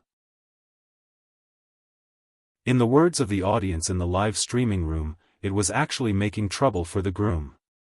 However, compared to the vulgar behavior that the audience in the live streaming room complained about, making trouble in the current era was very elegant and difficult. Jiang Pengji chose a good angle.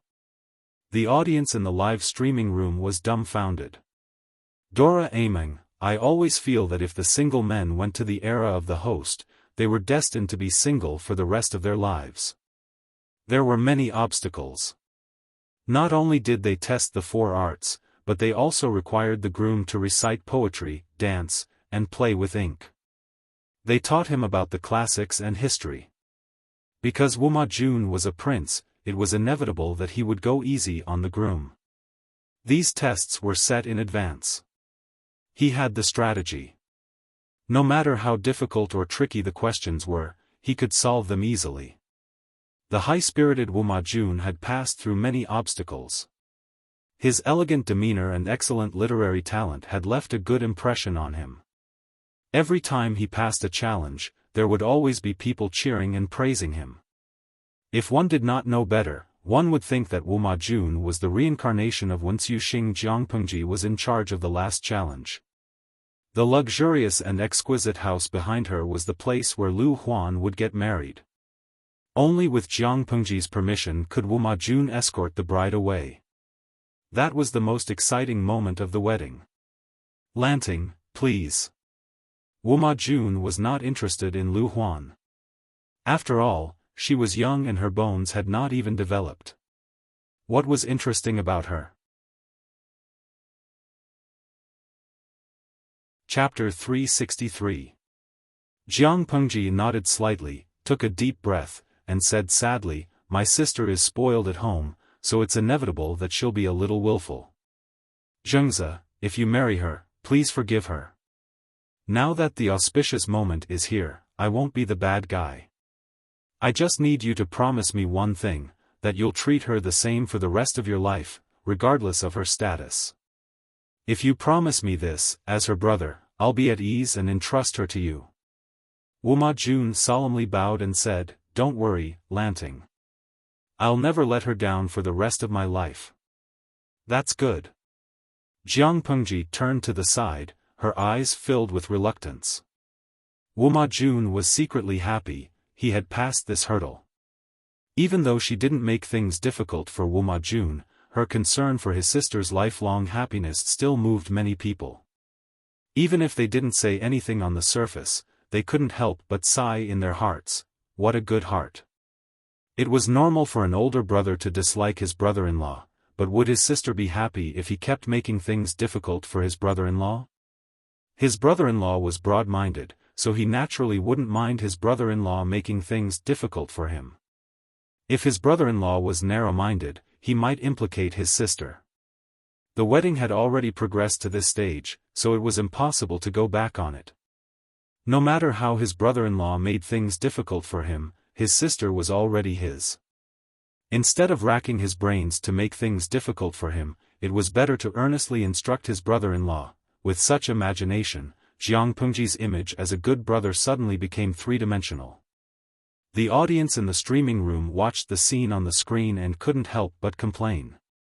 Lo Siji Lianmeng, ha ha ha, if I didn't know the inside story, I might have really been fooled by the streamer's acting. What good brother. This guy is simply a beast in human form, okay? My has a voice, although I know it's fake. I give 82 points for the streamer's performance just now and give the rest to her in the form of 666. Even though I know she's showing off her acting skills, I still feel that this is a good brother who thinks for his sister. He can't help but let his sister get married, but he has to bear the pain and think for his sister's sake. He can only watch helplessly as the outsider takes away the soft and fragrant girl. Can hear the voice not, "Bah, your imagination is too good." The host is obviously a hypocrite wearing a white lotus, but in your imagination, she is a cute siscon. The shameful thing is, I actually believed in your nonsense. Jiang Pengji did not care about the ridicule that flooded the bullet screen. She stared blankly at Lu Huan, who was being supported by the matron of honor. Dongqing's wedding attire was different from what the audience in the live streaming room knew. Although the surrounding attire was a festive red, the groom's wedding attire was a very heavy black. The bride's wedding attire was mainly green and purplish. The clothes were layered, and the colors were from the inside to the outside, from light to dark. Due to the different status of the newlyweds, there was a strict classification of wedding clothes. The Empress was the most precious. There were a total of 18 levels, and the colors and patterns of each level were strictly regulated. As the princess consort of the prince, Lu Huan's wedding dress was only lower than that of the empress and the crown princess. Her rank was higher than that of the princes, and she had to wear a total of 12 layers. Nowadays, there were no phoenix coronets and robes that the audience in the live streaming room was familiar with. There was also no such thing as a red veil. However, when Lu Huan carefully walked out, Jiang Pengji clearly saw that the bullet screen in the live streaming room had all turned into exclamation marks. Hairpins, ornaments, each of them had 12 as their number. Her ink-like hair was tied up high and adorned with a gorgeous jade crown. Perfect flowers carved from jade adorned her hair. She was as charming as a real flower that had just been plucked from a branch. The pearls and jade on her head were dazzling. Some of the more knowledgeable audience members wanted to take a screenshot of the scene and zoom in to take a closer look at the ornaments on Lu Huan's head. Every time he recognized one of them, his heart would twitch. Finally, some of the audience members lamented. "How is this a wedding? This is simply putting the most precious thing on her head, and it's so beautiful. Ingyang Kuaixian, I really want to hold a wedding like this. I wonder if Taoyuan will release a luxurious wedding package after today's live streaming? If there is, I must drag my boyfriend to take a photo of it. I feel that it's more pretentious than a wedding dress." Can hear the voice not, Taoyuan is omnipotent. After Su Ke's wedding, one of Taoyuan's wedding stores immediately released the same package. I checked the sales later. It's selling 45,000 sets a month. It's really popular. Jiang Pengji's sharp eyes saw the contents of the bullet screen. She secretly raised her eyebrows. A businessman is indeed a businessman. He's good at grasping business opportunities. Lo Ciji Lianmeng, that wedding company? The simplified version costs $99.99. I saw the customer's reply and I almost died laughing. Look at how beautiful Su Ke and Xuanmei are. They will be together forever. But the buyer's show is simply a joke between a married couple. At this time, another audience member ridiculed. Grapevine Jiazi Dolai, I agree with the person above. Do you know how expensive the wedding ornaments on the streamer's sister's head are? I'm in this line of work. Calculating the current market price, it's at least in the hundreds of millions. How can Taoyuan's imitations, which cost a few dollars, be auctioned off for hundreds of millions? That's just the headwear. It doesn't include the cost of the wedding dress. Even so, there were still some greedy audience members who went to search for Taoyuan. When the keywords were entered, a few pages of information immediately popped up. Unbeknownst to Jiang Pengji, this strange streaming room had created a huge storm in their dimension. Many industries had been born and many unemployed people had been saved. Of course, after these people became rich, they did not forget to reward Jiang Pengji. The streaming room was noisy. Jiang Pengji saw that there were too many bullet screen comments. She simply blocked them for a while. She raised her hand and took Lu Huan's hand. In the future, you will marry into the royal family and live a good life. If you suffer any grievances, you must tell your brother, Jiang Pengji said sadly. Her tone was a little choked and full of reluctance. Those who heard it were very touched. Lu Huan was vigilant, but she also knew that she could not undermine Jiang Pengji. She bowed to Jiang Pengji. Her eyes were filled with tears. Brother, take care. Facing Jiang Pengji, who was an Oscar winner, Wu Majun and Lu Huan were at most popular actresses who had won the Newcomer Award. Their acting skills could be seen at a glance. Especially when Jiang Pengji was showing off her acting skills at that moment, and Lu Huan was absent-minded. Naturally, she was at a disadvantage. A royal wedding was naturally different from an ordinary one. If it was an ordinary person, the procedure would take a long time, but Wu Majun was a prince. He had the upper hand. He easily welcomed the bride, Lu Huan, onto the luxurious wedding sedan that was carried by 8 people. He then mounted the horse in high spirits.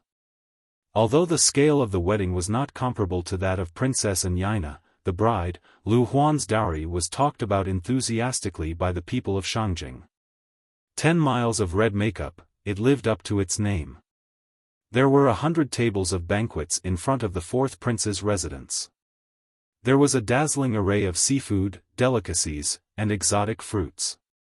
Although the cuisine in ancient times was not as developed as in the streaming room, they had sufficient ingredients. In their world, the protected wild animals, national protected animals, and world-class protected animals. In this era, as long as it was edible, it could all be served on the table. Coupled with the meticulous cooking of famous chefs and all kinds of lifelike carvings, it was simply gorgeous. There were 100 tables of banquets. As a member of the bride's family, Jiang Pengji naturally had to be treated as a distinguished guest.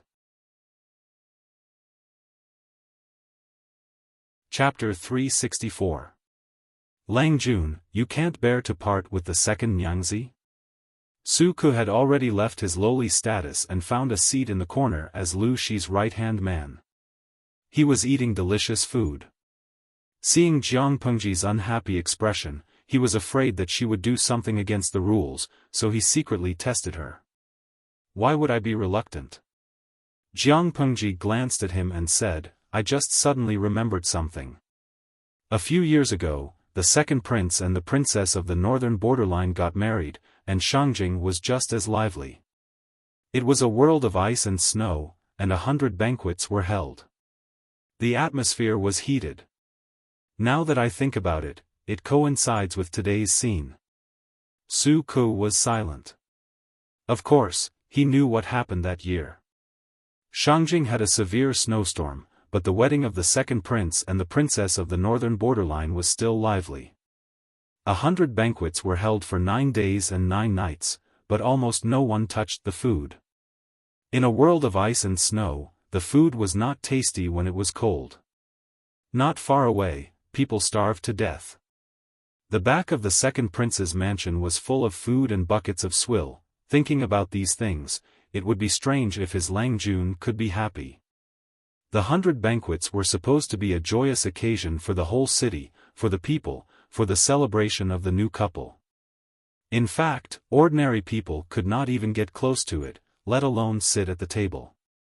Lang Jun, today is the second Nyangzi's big day. Even if you sigh, you should be happy. After being interrupted, Su Ke suddenly lost his appetite to eat. Like Su Ke, the bridegroom also lost his appetite. Wuma Jun was forced to drink 2 glasses of wine as a gesture. He walked into the bridal chamber with a faint smell of alcohol. Night had fallen, but when he looked at the bride sitting by the bed, with her young face and dry body, he could not arouse any sexual interest at all. The maid helped Lu Huan wash off her makeup and remove her heavy headwear. Without the concealment of heavy makeup, her face looked even more youthful and tender. Even if her facial features were very good and one could tell at a glance that she was a beauty with unlimited potential in the future, Lu Huan was still too young. She looked like an unripe fruit. How could she be eaten? Wuma Jun was unwilling, but that was the wedding procedure. Not wanting to consummate their marriage was akin to slapping the bride in the face. If Lu Huan's family found out, who knew what kind of rumors would spread? Lu Huan timidly glanced at her husband, her face instantly flushed with embarrassment. Wuma Jun was not a gentleman, but he was very thick-skinned. He was the best at deceiving ignorant girls. The two of them drank the nuptial wine. Even though the alcohol content of the wine was not high, Lu Huan felt a little dizzy. Her whole body felt as if she was walking on cotton, light as a feather. Wuma Jun secretly frowned, his pursed lips tightened. According to the customs of the royal family, some drugs would be added to the nuptial wine to help the newlyweds get rid of their shyness and unfamiliarity so that they could enter the bridal chamber. Lu Zhai could not taste it, but Wuma Jun, who had been through hundreds of battles and was not afraid of meat or vegetables, could taste it. Wuma Jun said considerately, "You must be hungry." Let's eat something before we settle down. Although Lu Huan was young, being young had its own taste. Anyway, he was not the one who was at a disadvantage. Lu Huan's ears heated up. She shyly nodded and secretly tightened her grip on a bottle in her sleeves. She had asked someone to secretly search for this thing in the little slut Huijun's room. Huijun was mysterious and took this thing very seriously. Lu Huan, who had persecutory delusions, thought that this was something Huijun used to harm her.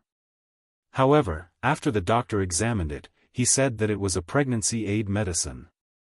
Lu Huan did not believe it and secretly invited a few doctors to examine it. The conclusion they came to was the same. It was harmless to the body. Many precious medicines were used to help a woman get pregnant. At first, Lu Huan did not want to use this thing, but she could not help but be tempted. After that, she quietly ground some medicinal powder and mixed it with food. After a few transfers, she gave it to a woman who did odd jobs. She had been married for 3 years and had been abandoned by her husband. Her status in the family was worrying. Lu Huan ordered her trusted servant girl to secretly bribe a cook. The cook took advantage of the night to secretly defile the woman. After a month, she actually had a pulse of pregnancy. This all happened on the way to Shangjing. It was done secretly and carefully, so it did not arouse suspicion. Lu Huan was determined to capture her husband's heart and gain a foothold in the fourth prince's residence. Naturally, she valued children. When she was having breakfast this morning, she had already secretly consumed the easy pregnancy pill and gotten someone to send Huijun some food mixed with cold elements. In this way, she did not believe that she would not be able to give birth to a son before Huijun. Lu Huan and Wuma Jun ate some food. She said charmingly, "It's late. Husband, do you want to settle down?" Perhaps it was the nuptial wine that had taken effect. Wuma Jun felt his whole body heat up. He nodded in agreement and carried her to the wedding bed. After a round of sex, the medicinal effect in Wuma Jun's body had subsided. He got up and called for the servants to prepare hot soup. He looked at Lu Huan, who was sleeping soundly in his arms with traces of tears on her face. He secretly pouted. Her shriveled body was like a man's. "Your servant will serve your highness as you bathe." Wuma Jun was feeling that this wedding night was extremely boring. A refreshing fragrance wafted into his nose, causing his abdomen to tighten. When he listened carefully, the woman's voice seemed to be scratching his heart. It was itchy and made his heart tremble. Come in," Wuma Jun answered vaguely. A graceful figure walked out from behind the curtain with a basin of water in her hands. Her steps were light and graceful. Her clothes were clean and neat, and there was not the slightest bit of extra embellishment in her hair. She was like a beautiful lotus flower standing in the cool breeze, but her starry eyes were captivating, as if they could hook away one's soul. Her plump lips were red without any makeup, making one want to lean forward and taste them. "What's your name?" The other party seemed to be confused by the rude question. She lowered her head and said timidly, "Your servant's name is Huijun." "Good name." Wuma Jun's eyes were glued to her full and perky chest. He asked again, "Are you a servant girl in the residence?" "No, your servant is the second Nyangzi, the fourth imperial concubine's dowry." Towards the end, she was practically biting her lower lip as she spoke. A dowry girl had the duty to serve the male master. After Wuma Jun heard this, his eyes lit up. However, he was a hypocrite. He could not hug her directly. Instead, he put on airs and asked, "Why haven't I seen you before?" Huijun said, "Tonight is the wedding night of your highness and the imperial concubine." At the mention of this, Wuma Jun was in a slightly bad mood. However, when he thought of the peerless beauty in front of him, his lower abdomen could not help but tighten. "Come here and help me bathe." "Yes." Huijun soaked a towel in hot water. Just as she was about to help him wipe his back, he suddenly grabbed her wrist. Wuma Jun felt as if he was grabbing a soft and boneless hand. The skin was smoother and smoother than a peeled egg.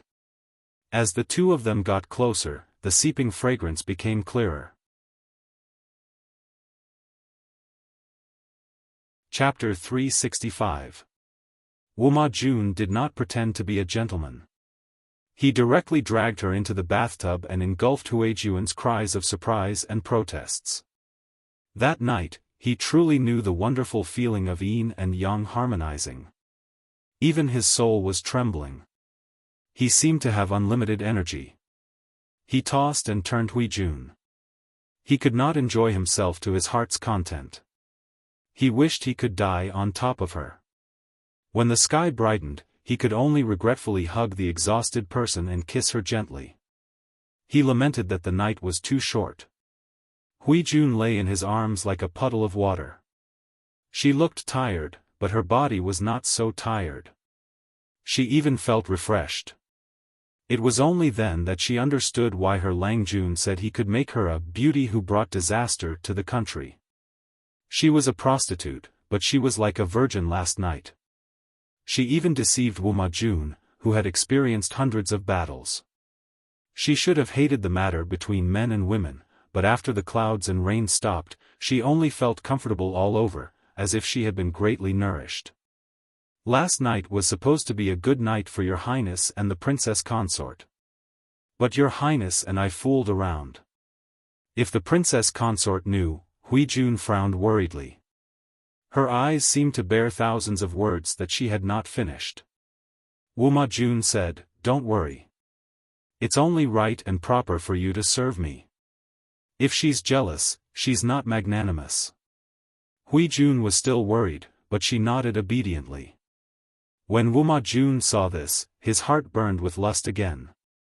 His hands could not help but move everywhere. In the past, he thought that Yaina was a great woman. She used all kinds of tricks to serve him until he was on cloud 9. She was bold and unrestrained when it came to matters between men and women. She was very compatible with him. Now that he thought about it, compared to the peerless beauty in front of him, Princess Yaina was like a broken bag on the ground that was leaking air in all directions. The feeling that had once fascinated him had also become nauseating. Huijun could make him anxious and furious without doing anything. If she was willing to give in and cooperate with him, and whisper softly, he would be as happy as a deity. One could imagine that the two of them could not help but fool around for a while. The sun was high in the sky. Lu Huan woke up from her beautiful dream. Her side was already cold. She supported her tired body and asked eagerly, "Where's your highness?" Her trusted maids had ugly expressions on their faces. They knelt down one after another, not daring to speak. Lu Huan had a bad premonition. When she received the news that Wuma Jun had given Huijun the biggest courtyard besides the main courtyard, her ashen face was almost twisted into a ball. Her newly grown nails were broken again. She was so angry that she flipped over the table beside her, causing it to crash into the ground.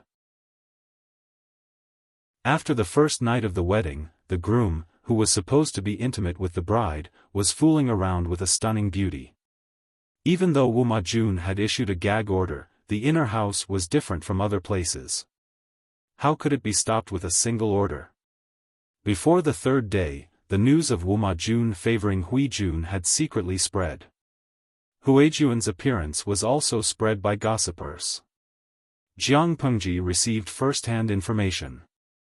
She could not help but admire Huijuan's swift and decisive methods. She had seduced Wuma Jun on the first day of marriage. She was very efficient. However, the live-stream viewers wailed when they heard the news. Lo Siji Lianmeng, a good and fresh cabbage has been taken by a pig. Tudu Feichio, my goddess has been taken by a pig. I'm crying. Headset electric current sound, F***CK, it's a breeding pig. My heart aches so much. Linglong Mabausuo, although I knew this day would come, I'm still very upset. My goddess has been defiled by Wuma Jun streamer, I kind of hate you now. My goddess Hui Jun, my heart hurts. There were all kinds of comments on the bullet screen. Some were wailing, some were complaining about being lovelorn, and some were criticizing Jiang Pengji. Jiang Pengji only comforted them perfunctorily. The live stream viewers became even more rowdy. Wuma Jun had been caught. Would the emperor, who had no scruples, be far away? According to what Jiang Pengji knew, the emperor was absurd and unruly. Not only did he search for beauties to fill his harem, but he also coveted the wives and concubines of the ministers.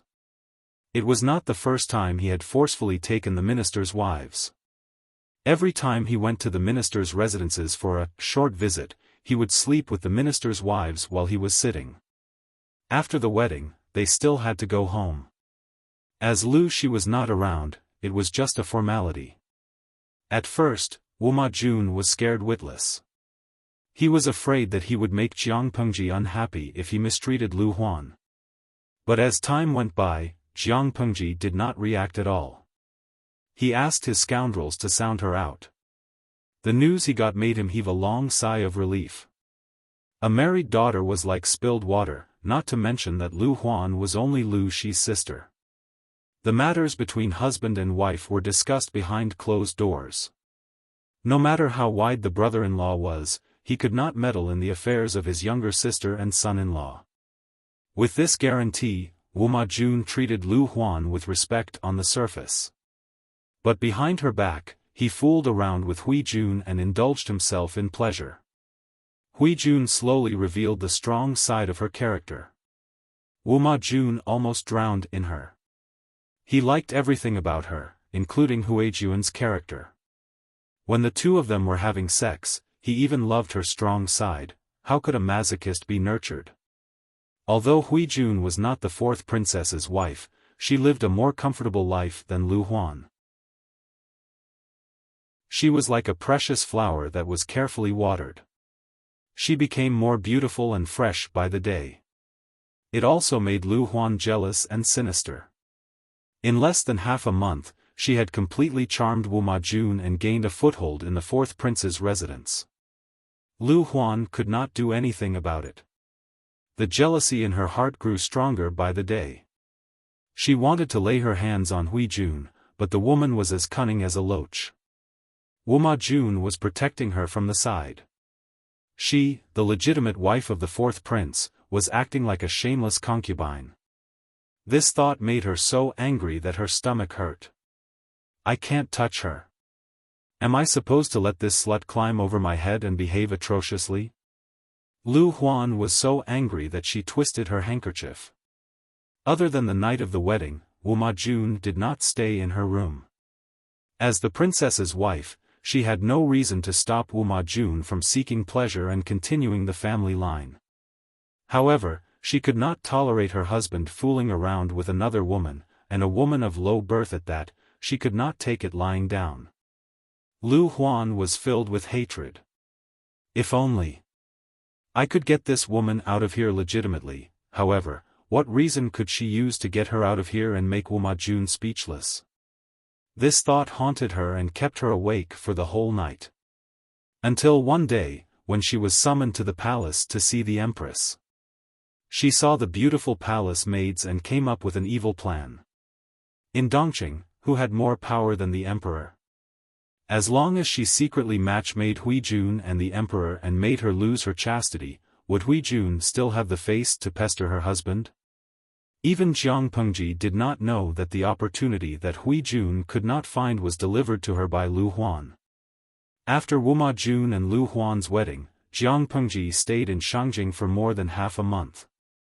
She was about to pack her luggage and leave and she unexpectedly received a summons from Shangyang Palace. It was also the first time that Jiang Pengji saw the Emperor of Dongqing up close. Faced with the sudden summons, Su Ke's expression changed drastically. Chapter 366. Su Ke said worriedly, Lang Jun, if you encounter difficulties during this trip to the palace. Jiang Pengji was relaxed about it and said nonchalantly, don't worry, it's not that serious. At most, we'll just have a chat. In a sense, Jiang Pengji as a hostage was more important than other hostages. As Lu Shi's only son, as long as she was still in Shangjing and under the eyes of the emperor, Lu Shi, the magistrate of Chongzhou, would not dare to disobey. Understanding this, Jiang Pengji was not worried about the trip to Shangyang Palace. Su Ku understood the reason, and his face was as gloomy as ink. Whether it was as a citizen of Dongqing or as Jiang Pengji's right-hand man, he despised the Dongqing emperor's behavior. If the emperor was diligent and loved the people, why would he need to worry about his subordinates obeying him on the surface but disobeying him in secret? She followed the eunuch into the palace, and Jiang Pengji waited outside the palace to be summoned.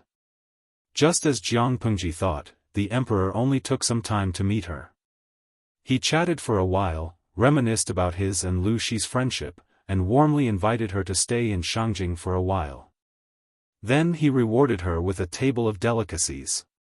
The whole process lasted less than an hour. Jiang Pengji did not waste the opportunity. She started a semi-interactive live stream. The title was Half-Day Tour of Shangyang Palace. Ingyang Kuaixian, I feel that the architecture of Shangyang Palace has some characteristics of the Qin and Han dynasties, but some places are filled with the style of the Tang dynasty. Well, no matter what, the ancient palace is indeed a treasure of human cultural heritage. It's not something a normal film city can compare to. Zhangwo Buqingjing, please, this is the real royal palace. If the film city was 100% restored, it would have gone bankrupt long ago. It's good enough to make an imitation for you to see. Why are you so picky? If you want to see the palace, go to the Forbidden City. Kojiao Xiaofan, it's the Forbidden City. It's been in disrepair for years. There aren't many places on display, and there are so many tourists every day. Many places look like dilapidated buildings.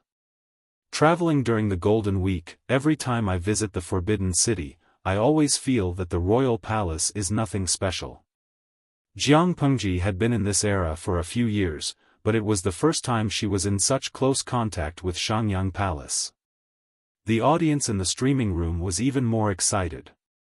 For their era, everything about the feudal dynasty aroused their curiosity and exploration.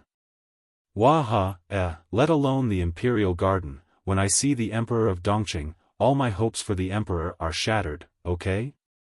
He had thought that he would be able to see a handsome middle-aged man with extraordinary majesty. However, the emperor of Dongqing was just a middle-aged man with heavy eye bags. He did not have the aura of an emperor. He looked wretched, as if his body had been hollowed out. It felt like even the middle-aged men dancing on the street were more energetic than him. Scan code see me, I raise both my hands and feet in agreement. It was one thing to say that he was a middle-aged wretched old man, but when she thought of all the beautiful young ladies in the palace being defiled by him, she suddenly felt disgusted, as if she was eating an apple only to find half a caterpillar's corpse. Luckily the streamer didn't go to a harem fight. Otherwise, the thought of the streamer getting jealous over a lowly man would make me wake up from my dreams. From this, it could be seen that regardless of the era, one's face was still very important. The age, appearance, and aura of the emperor of Dongqing did not match the expectations of the audience in the streaming room. As the audience chatted, a completely different style popped up on the bullet screen. Panda Noodle House, am I the only one who realized that we've been tricked by the streamer? The title of today's streaming was Half-Day Tour of Shangyang Palace. In fact, the streamer only took us to walk a single path. She did not stop to introduce the architectural landscape, and the duration was not even half a day. Not to mention half a day, it was only an hour. Selling dog meat with a sheep's head. When Jiang Pengji saw the bullet screen, she specially posted one and conveniently thanked the viewer. Streamer V, the current situation does not allow me to wander around Shangyang Palace. However, one day, I will open another streaming of a one-day tour of Shangyang Palace. When that time comes, I can go wherever I want. The inner court of the palace will be unobstructed. Panda Noodle House. The content of the bullet screen seemed very ordinary, but the audience in the streaming room expressed their horror after thinking about it carefully. She was still a citizen of Dongqing. Due to the majesty of the royal family, she could only follow the eunuch who led the way. It was impossible for her to wander around Shangyang Palace. Then, under what circumstances could she ignore this rule and walk around Shangyang Palace unimpeded? When she became the new master of Shangyang Palace. Having reached this conclusion, the audience in the streaming room was instantly delighted. They gave Jiang Pengji a lot of gifts, and the screen was full of 666. Lo Ciji Lianmeng, streamer, I give you 101 points. I'm not afraid of you becoming arrogant even if I give you one more point. With the audience in the streaming room joking around, Jiang Pengji left unscathed. As soon as she left the palace, she saw Su Ku anxiously waiting for her. I'm fine. Let's go back in the carriage. Jiang Pengji waved her hand and ordered the groom to drive. Su Ku saw that she was calm and secretly heaved a sigh of relief. Lang Jun, did your trip go well? I was praised and ate some food. The royal chef in the palace is not as good as the chef in Wuma Jun's residence. Jiang Pengji complained. The royal chef's cooking was definitely better than the ordinary chef's, but the food prepared by the royal chef was already cold. How could it be compared to hot food? Su Ku was speechless. He suddenly could not reply. His Lungjuan style was always so fresh and different. However, I can only stay in Shangjing for a while. I can't leave. Jiang Pengji shook her head and said in a low voice, the emperor is addicted to beauty. His body is strong on the outside but weak on the inside. He refuses to rest and needs to use tiger wolf medicine to keep him alive. I'm afraid he has realized that his body is not feeling well and is increasingly afraid of death. Now that he is under house arrest in Shangjing, I'm afraid he is extremely afraid of death. Even if the emperor supported the foreign relatives and the eunuchs to suppress the aristocratic families, he was still raising a tiger that would invite disaster. The aristocratic families seemed to be retreating, but they were not seriously hurt. The so-called aristocratic families all had a deeper and longer history than the royal family of Dongqing. If the emperor suddenly died, who knew if the aristocratic families would retaliate and completely turn the royal family of Dongqing into a puppet? It was probably because of this worry that the emperor gradually recalled the sons of the aristocratic families who were serving outside and used them as hostages. If Jiang Pengji was the emperor of Dongqing, faced with such a situation, she would choose an heir as soon as possible and abdicate the throne to let the dynasty's power take over smoothly. She would grant amnesty to the people and show mercy to the ministers. At the same time, she would cut off the remnants of the foreign relatives and the eunuchs to ensure that the new emperor could sit firmly on the throne. As for the threat of the aristocratic families, she would rope them in and suppress them. She would first stabilize Dongqing, which was riddled with holes. That was the best strategy.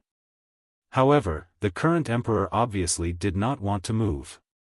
He did not want to abdicate the throne to his son while he was still alive.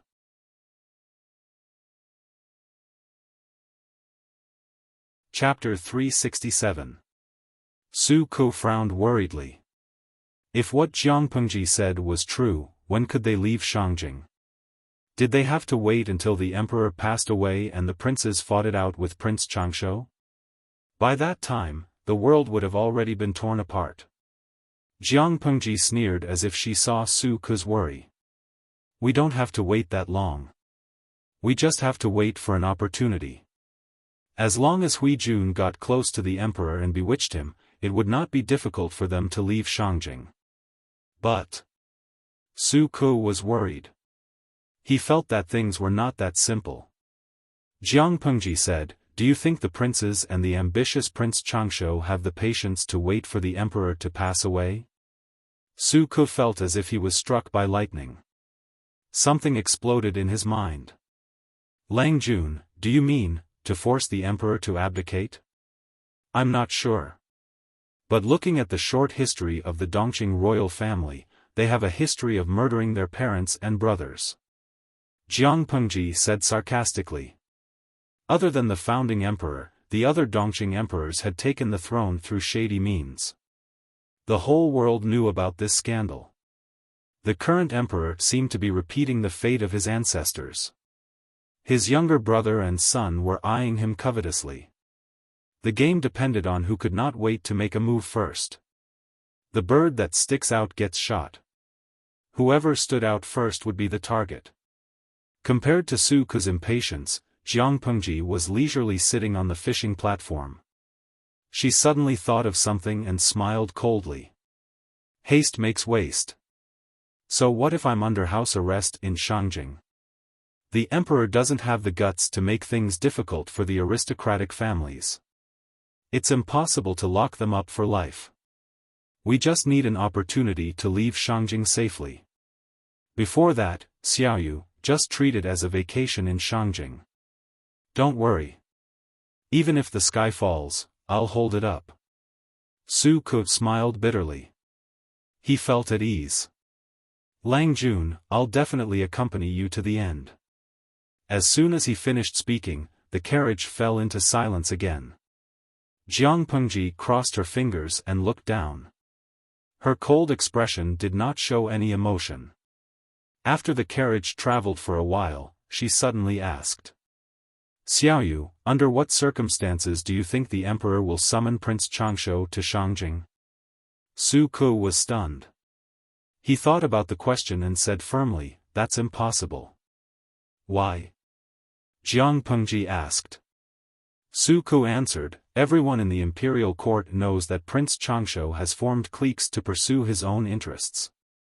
Even if the emperor is obsessed with beauties every day and neglects the affairs of the imperial court, he cherishes his life so much. How could he summon this ambitious wolf to the capital? If that's the case, wouldn't that be inviting a wolf into the house? Yeah, I think so too. Jiang Pengji nodded in agreement. She did not see any good points in the emperor, but he had countless flaws. Although the emperor was muddle-headed now, he could kill the former emperor and ascend the throne from King Gongshan of Hejian County. He couldn't be a complete idiot. If he was sane, why would he summon Prince Changshu to the capital at such a critical time? Su Ke asked her, Lang Jun, why do you suddenly ask? I suddenly remembered what a friend told me before I left, Jiang Pengji said calmly. After saying that, a figure that was tall and straight like a pine appeared in his mind. Wei Ci was not someone who spoke without thinking.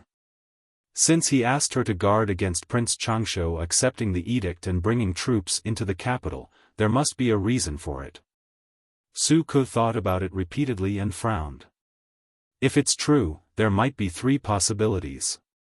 First, the emperor's favorite candidate is not one of his 4 sons, but the youngest son of the former emperor, Prince Changshu. But thinking about what happened in the past few years, the possibility of this guess is almost zero. Second, if something unforeseen happens in Shangjing, the 100,000 imperial guards will be useless, and the emperor will have no choice but to summon Prince Changshu.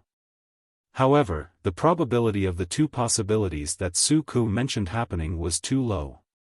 It was almost not within the scope of consideration. What's the third possibility? Su Ke said, fake the emperor's will. Jiang Pengji's heart skipped a beat. Fake the emperor's will is indeed a way. Shangjing was now a huge cage. Jiang Pengji's ears and eyes were sharp. She acutely noticed that the area where the high officials and nobles lived was filled with a large number of spies. These spies disguised themselves as manservants, maids, or merchants from all walks of life. They were watching them 24 hours a day. When they were close to the mansion, Jiang Pengji glanced at Su Ke and stopped him from speaking. The two stepped on the bench and got off the carriage one after another. They returned to the mansion with their usual expressions. At that moment, the audience in the streaming room also smelled something unusual. They kept asking questions. Dora Ameng, host, can't you leave Shangjing for now? Lao Siji Lianmeng, host, they seem to be under house arrest. The Emperor of Dongqing is courting death as long as he is alive. Tudu Feiqiu, I bet 50 cents that according to the host's petty temper, she will definitely find a way to take revenge. Most of the audience were ordinary onlookers. They had no problem watching the show, but when it came to such brain-burning things, their reactions were slower. The audience in the streaming room seemed to have a kind of blind trust in Jiang Pengji. After following the streaming for a few years, they had never seen anyone who could really make Jiang Pengji suffer a loss. Even if there was, it was just a joke. The host was broad-minded and did not take it to heart. Of course, there were many people who objected. Zai Chili Diao, nonsense. Are you all crazy? The host has no scholarly honor now. Even if she has a powerful father, water from afar can't put out the fire at hand. If the emperor of a feudal dynasty wants to lay his hands on her, can she go to heaven? Shunsho Yangtua, yes, I like this streaming room the most. I can always see hundreds of thousands of idiots praising an ordinary host. Lo Siji Lianmeng, I can see that there are indeed many experts in this streaming room.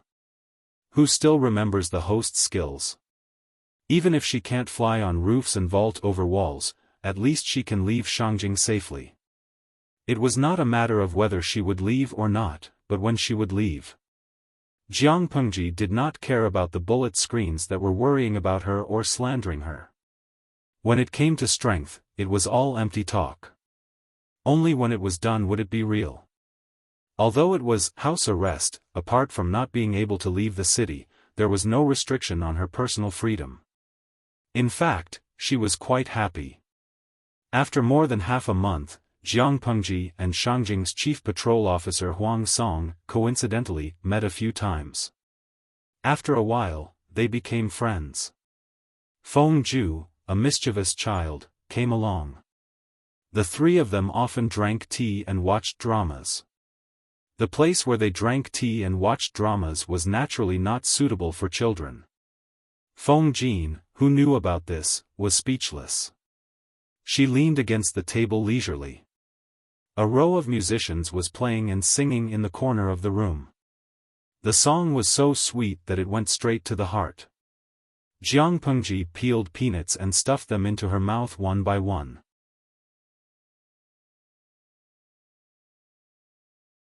Chapter 368. It was already the middle of June. Jiang Pengji had already changed into cool summer clothes. With Lu Huan's wedding as the deadline, Jiang Pengji had stayed in Shangjing for almost a month and a half. The weather is getting hotter and hotter.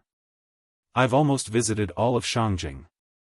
I'm worried about how to spend tomorrow. Hearing Jiang Pengji's complaints, a glint flashed across Feng Ju's eyes, which immediately turned into helplessness. If it were anyone else, they would have long lost their patience. However, Jiang Pengji still ate and drank as she should. She could hold her liquor very well. He did not know what his second brother thought of her. He actually felt that she was better than Bogeo. In terms of eating, drinking, and having fun, Bogeo was indeed inferior to Lu Shi. Compared to Feng Ju's probing from time to time, Huang Song played the role of a fair-weather friend vividly. The three of them gathered together to eat, drink, and have fun. They did not talk about business, but only talked about romance. It's okay. We'll go somewhere else tomorrow. Brother Lu, don't worry. I know a lot of good places to go. Huang Song winked at her, looking like an adult who had a tacit understanding. After they got closer, he originally wanted to call Jiang Pengji Brother Shi, but she disliked the way he addressed her. She made him change it. Jiang Pengji held a peanut in her mouth and joked, "If you say this to Huayu, I'll be happy the whole day tomorrow even if I don't go out." After hearing that, Huang Song suddenly looked distressed. "Brother Lu, you can't be like this. I'm doing this for your own good. It's fine if you don't repay my kindness, but why do you have to trick me?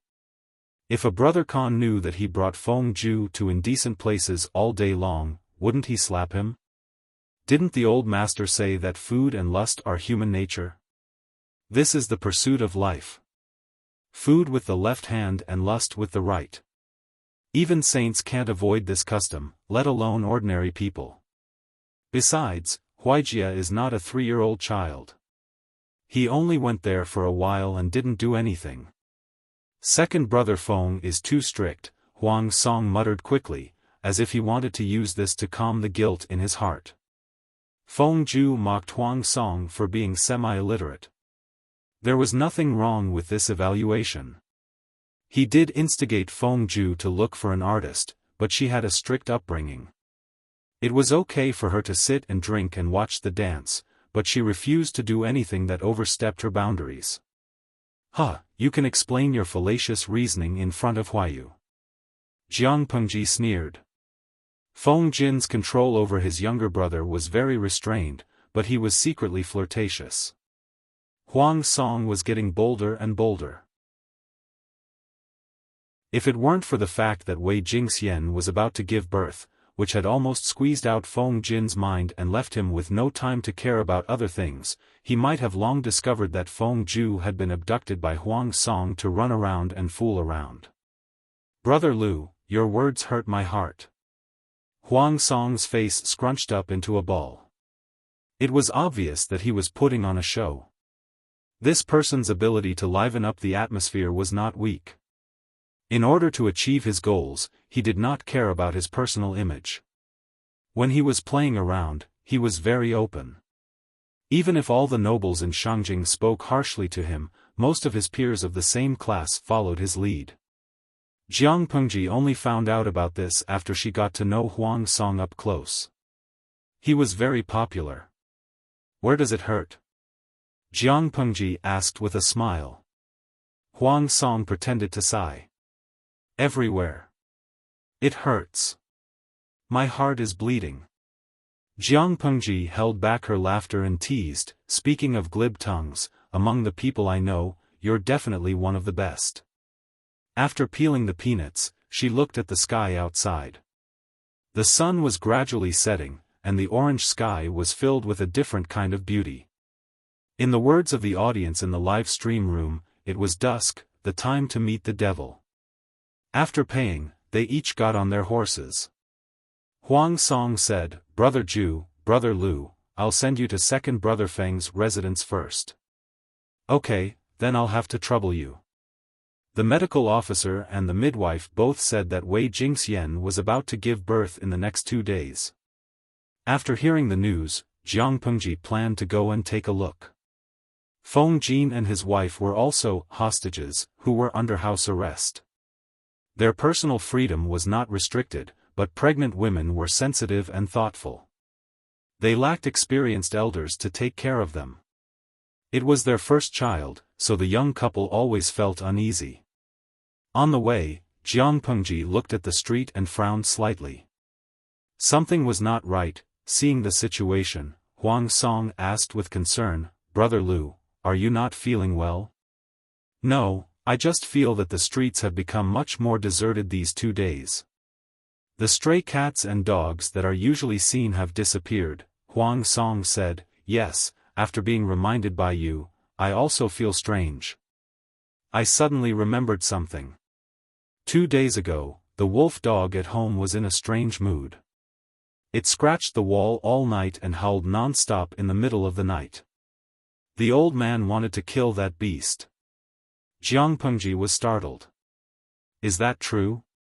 She did not keep any animals with her, so she did not pay much attention to it. Sigh, how can it be fake? When I go back tonight, I might see that beast stewed in a pot. Huang Song quite liked the wolf dog, but unfortunately, the old man was the master of the house.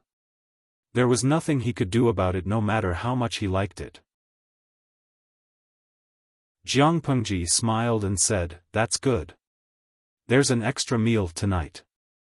Huang Song said with a pained heart, brother, your words hurt. Feng Ju looked at the two of them chatting and was suddenly speechless. He felt that he was leading two naughty children. Jiang Pengji's heart was somewhat stifled.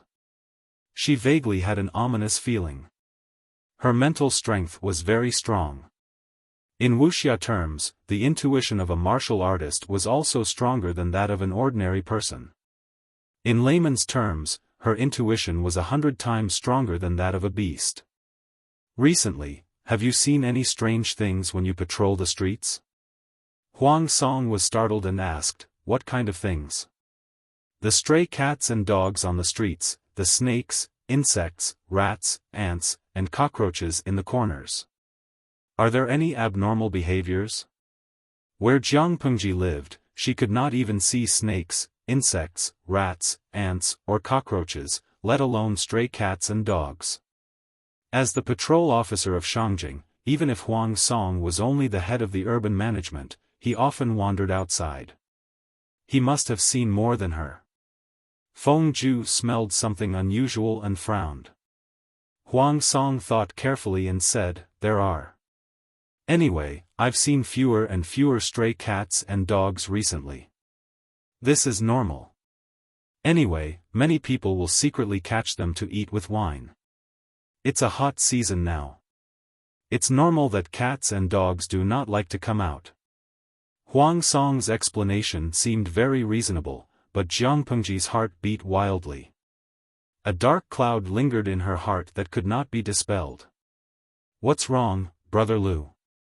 Huang Song asked. Nothing. It's probably because the summer heat has been severe recently. I'm always feeling stuffy. I feel that something bad will happen. What bad thing? The weather has been dry recently. It hasn't rained for a month. As the patrol officer of Shangjing, you have to be careful lest something catches fire. Most of the buildings nowadays were made of wood. If they caught fire, it would be difficult to put them out. Jiang Pengji warned, it's not impossible. Huang Song did not know whether to laugh or cry. Brother Lu, you should be more considerate of me. If it really catches fire, you'll lose your lowly position as the patrol officer of Shangjing. If you don't want to lose your position, you'll have to put in more effort. Huang Song heard what she said and felt that it made sense. Even if Jiang Pengji's words were not pleasant to hear, she had good intentions. The current Huang Song wholeheartedly served the people. He came from a humble background, but he had the heart to help the world and save the people. He was usually sloppy, but when he was enforcing the law, he was upright and outspoken. He could be said to love the people as if they were his own children. It had to be said that it was not without reason that Feng Ju saw him in a different light.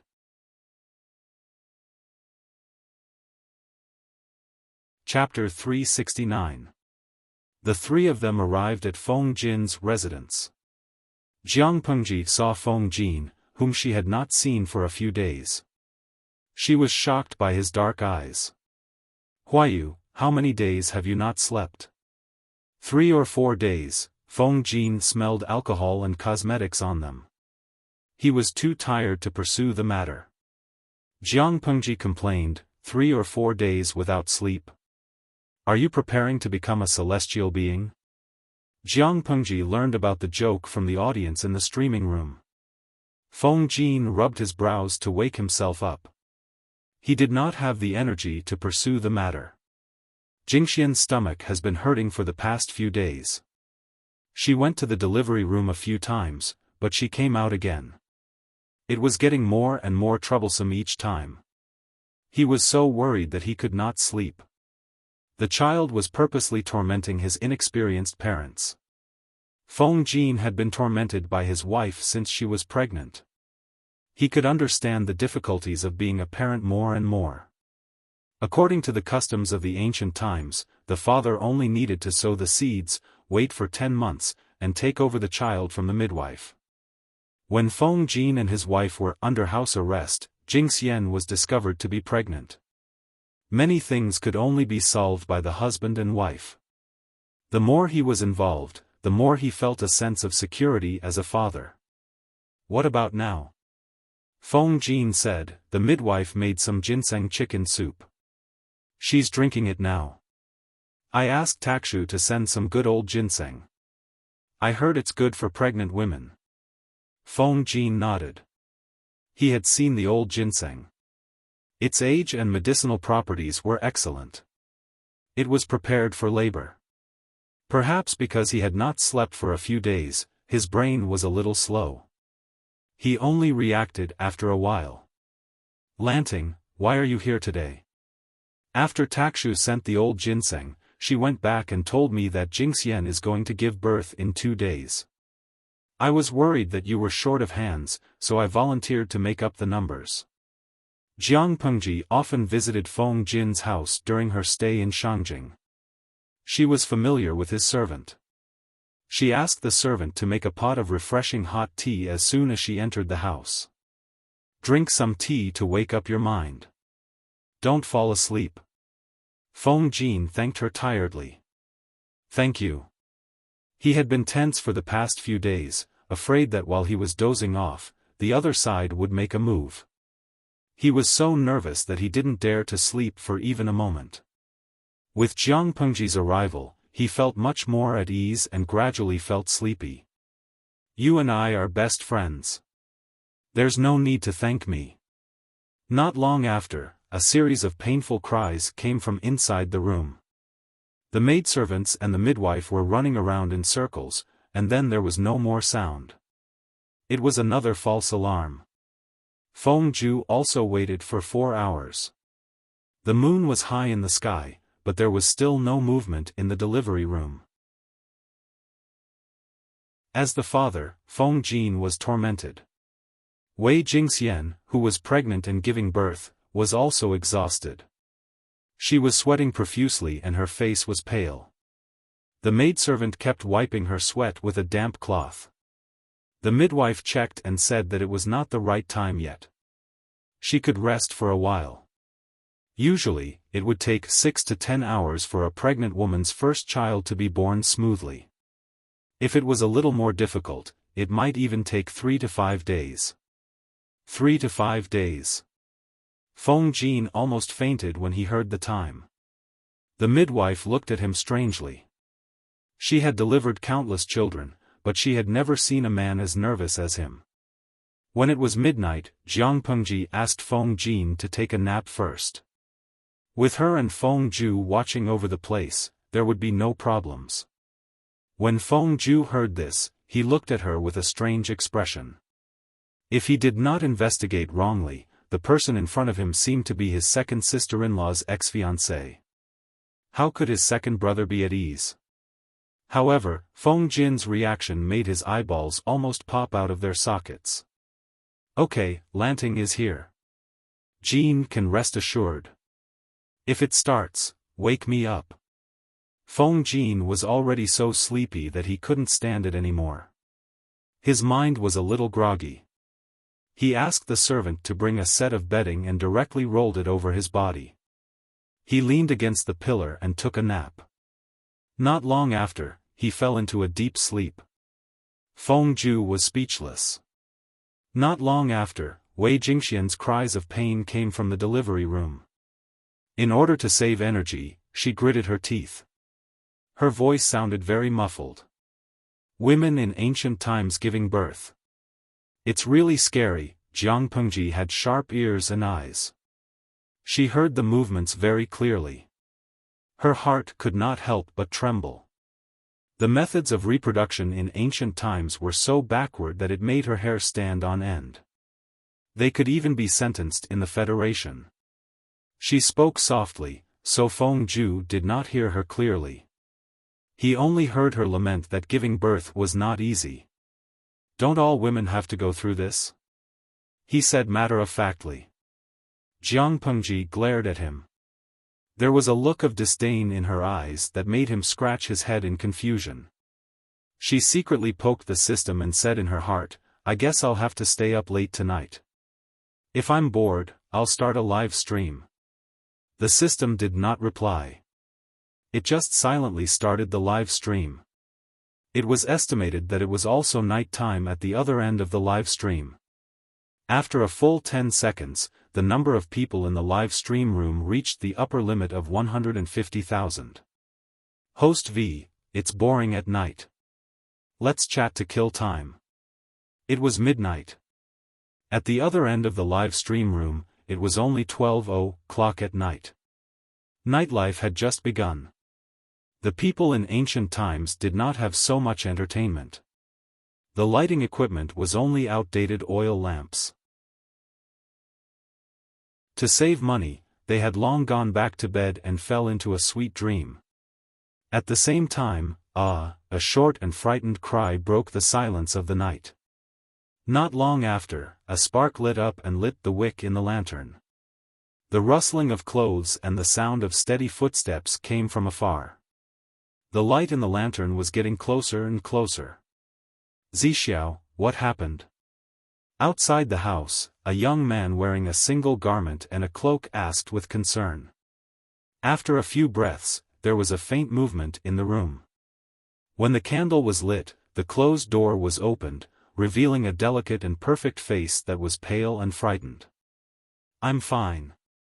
There was a thin layer of sweat on Wei Si's forehead. He was panting as he spoke. I was just frightened by the nightmare. The young man slept in the room next to Wei Si. Nightmare? The young man asked curiously, what did you dream of? He was really curious. What kind of dream could scare Wei Si like this? It was as if he had lost his soul. Wei Si pursed his lips. After a long time, he said in a hoarse voice, I dreamed that there was an earthquake in a place. The city collapsed and the houses were all in ruins.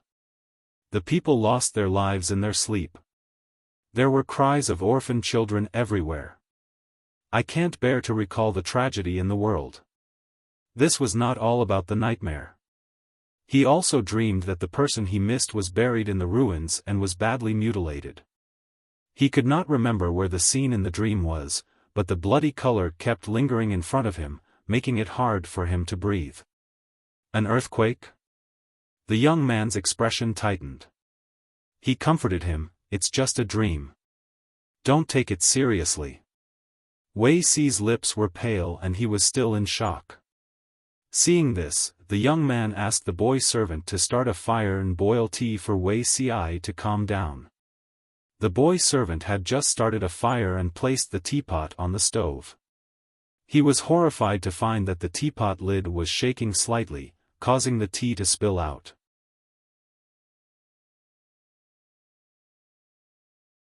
Chapter 370. Such a scene scared the boy attendant so much that his face turned pale. He hurriedly shouted, Mister, there's a monster. The boy attendant noticed the unusual movement. The young man and Wei Si naturally noticed it too. The two of them hurriedly ran to an open space. The tremor lasted for the time it took to burn half an incense stick. Is this an earthquake? The young man tightened his cloak. Even though the night was still stuffy, he felt a chill all over his body. Wei Si's face was drained of blood and was pale. It was as if something in his mind had cracked open, causing his thoughts to be empty. When did an earthquake happen in Dongqing? At this time in his previous life, he was already in Zhongzhao's Bianzhou. The Wei family of Hejian was weak and could only rely on the Wei family of Bianzhou. He did not want to participate in the struggle of the clan. For the next few years, he lived in seclusion and occasionally paid attention to the affairs of the outside world. When the world was in chaos and he was appreciated by the old master, he came out to help. At that time, the world was already divided. The 9 states and 5 countries no longer existed. The feudal lords were divided and the power struggle for hegemony was already in full swing. As for Dongqing, he had a thorough understanding of it. He searched his memory but could not remember any earthquake at this time. The earthquake originated from the side of the Emperor star. He raised his head and glanced at the celestial body. The treacherous celestial body exuded a gloomy coldness, as though it was covered with a faint layer of blood. It gave him a sense of meaning. He pinched his fingers and calculated for a long time before he vaguely calculated that the source of the earthquake was near the Emperor star. The Ziwei star in Dongqing referred to the Emperor of Dongqing. The side of Ziwei star naturally referred to Shangjing. His current location was very far from Shangjing. It would take 2 months if he rode at full speed. He could feel such an obvious tremor from so far away. It was hard for him to imagine what would happen in Shangjing, which was the epicenter of the earthquake. If he knew that there would be an earthquake in Shangjing, how could he watch that person go to Shangjing? He had to stop it no matter what. Could it be that even the heavens couldn't bear to see him live a second life and couldn't tolerate him? Zixiao, what's wrong with you? Who would dare to go back to the house to sleep during an earthquake? The young man and the boy attendant hurriedly went inside to move some bedding. They planned to sleep in the open space in the courtyard for the night. Everything would be discussed tomorrow. Suddenly, he realized that his friend seemed to have lost his soul. Shiheng. I'm fine. I just thought of the nightmare just now. That might be a warning from the heavens. He had just had a nightmare, and when he woke up, there really was an earthquake. Wasn't this a warning from the heavens? The young man looked worried. Dongqing today. How can it withstand such torment? The officials neglected the affairs of the court, and the court was filled with the lackeys of their relatives and eunuchs. Who knew how many people were buried in this earthquake? How many people will survive? Wei Xi's gaze was distant. It was unknown if he had heard his friend's murmur. 2 flowers blossomed, one on each side. Jiang Pengji's alertness was far sharper than that of a beast. Half a minute before the earthquake, her nerves were already stretched to the limit. She had never felt so flustered before. Her heart was beating abnormally fast. Stop sleeping, she slapped Feng Zhu's back and woke up the naughty child who was secretly taking a nap. I'm very flustered. Feng Zhu looked at Jiang Pengji in confusion. What did it have to do with him that she was panicking? Do you want me to rub it for you? Feng Zhu maintained a cold expression. The audience in the streaming room burst into laughter at his godly reply. The bullet screen was full of comments from people who felt sorry for the naughty child. He was courting death with such depth. Get lost, who asked you to rub it? Jiang Pengji said rudely. Her rude attitude made Feng Zhu's impression of her even worse. I think something is going to happen. Go and wake Huayu up. Go to an empty place in the courtyard and wait. I'll go to the delivery room to take a look. Feng Zhu's temper rose after being treated so rudely by her. However, Jiang Pengji's actions were agile and swift. She had already gotten up and went to the delivery room. At this moment, the midwife suddenly opened the door of the delivery room and said, "Madam is moving." What? At this time? Jiang Pengji was stunned. A strong sense of crisis rushed from the soles of her feet to her brain. She raised her hand and waved the midwife away. She pushed her to the corridor and quickly rushed into the delivery room. The midwife was shocked by her sudden action. She cried out and fell to the ground on her buttocks. There seemed to be a cracking sound at her waist. She had twisted it. In the next moment, the ground shook violently, as if the sky and earth were turning upside down. The earth quaked and the mountains cracked. The loud sound of the house collapsing exploded in everyone's ears. Dust filled the air. The terrified screams were drowned out. Everything happened too suddenly. The audience in the streaming room was completely dumbfounded. When they came to their senses, the streaming screen was already in a mess. The eaves suddenly collapsed and fell on the maidservant in the delivery room. Blood and flesh splattered all over the ground. Jiang Pengji's physical potential exploded in an instant. Before the eaves were about to hit Wei Jingxian, Jiang Pengji hugged Wei Jingxian along with the thin blanket. She rolled over and narrowly avoided being hit. The candles in the room had long been extinguished, and the surroundings were pitch black. Jiang Pengji relied on her intuition and memory. She carried Wei Jingxian, who was covered in blood, and rushed out of the delivery room. The moonlight poured down, and there was light in their vision. The ground was still shaking. Jiang Pengji placed Wei Jingxian on the empty ground and handed her over to the midwife, who was scared out of her wits. "I'll go in to save her. You help Jingxian deliver the baby first." "Feng Huijia, what the hell are you doing? Hurry up and come over to help." Fortunately, Feng Jin did not like complicated and gorgeous decorations. There was only a small pond in the courtyard. There were no artificial mountains or mountains. The servants who were lucky enough to escape gathered in the open space. Feng Ju was awakened by Jiang Pengji's scolding. He hurriedly came forward to calm everyone down. Feng Jin was extremely tired and fell into a deep sleep. However, he was lucky. The fallen beam did not hit him. It only grazed him slightly and woke him up from his sleep. At that moment, the entire Shangjing city had been turned upside down. Feng Ju covered his injured arm.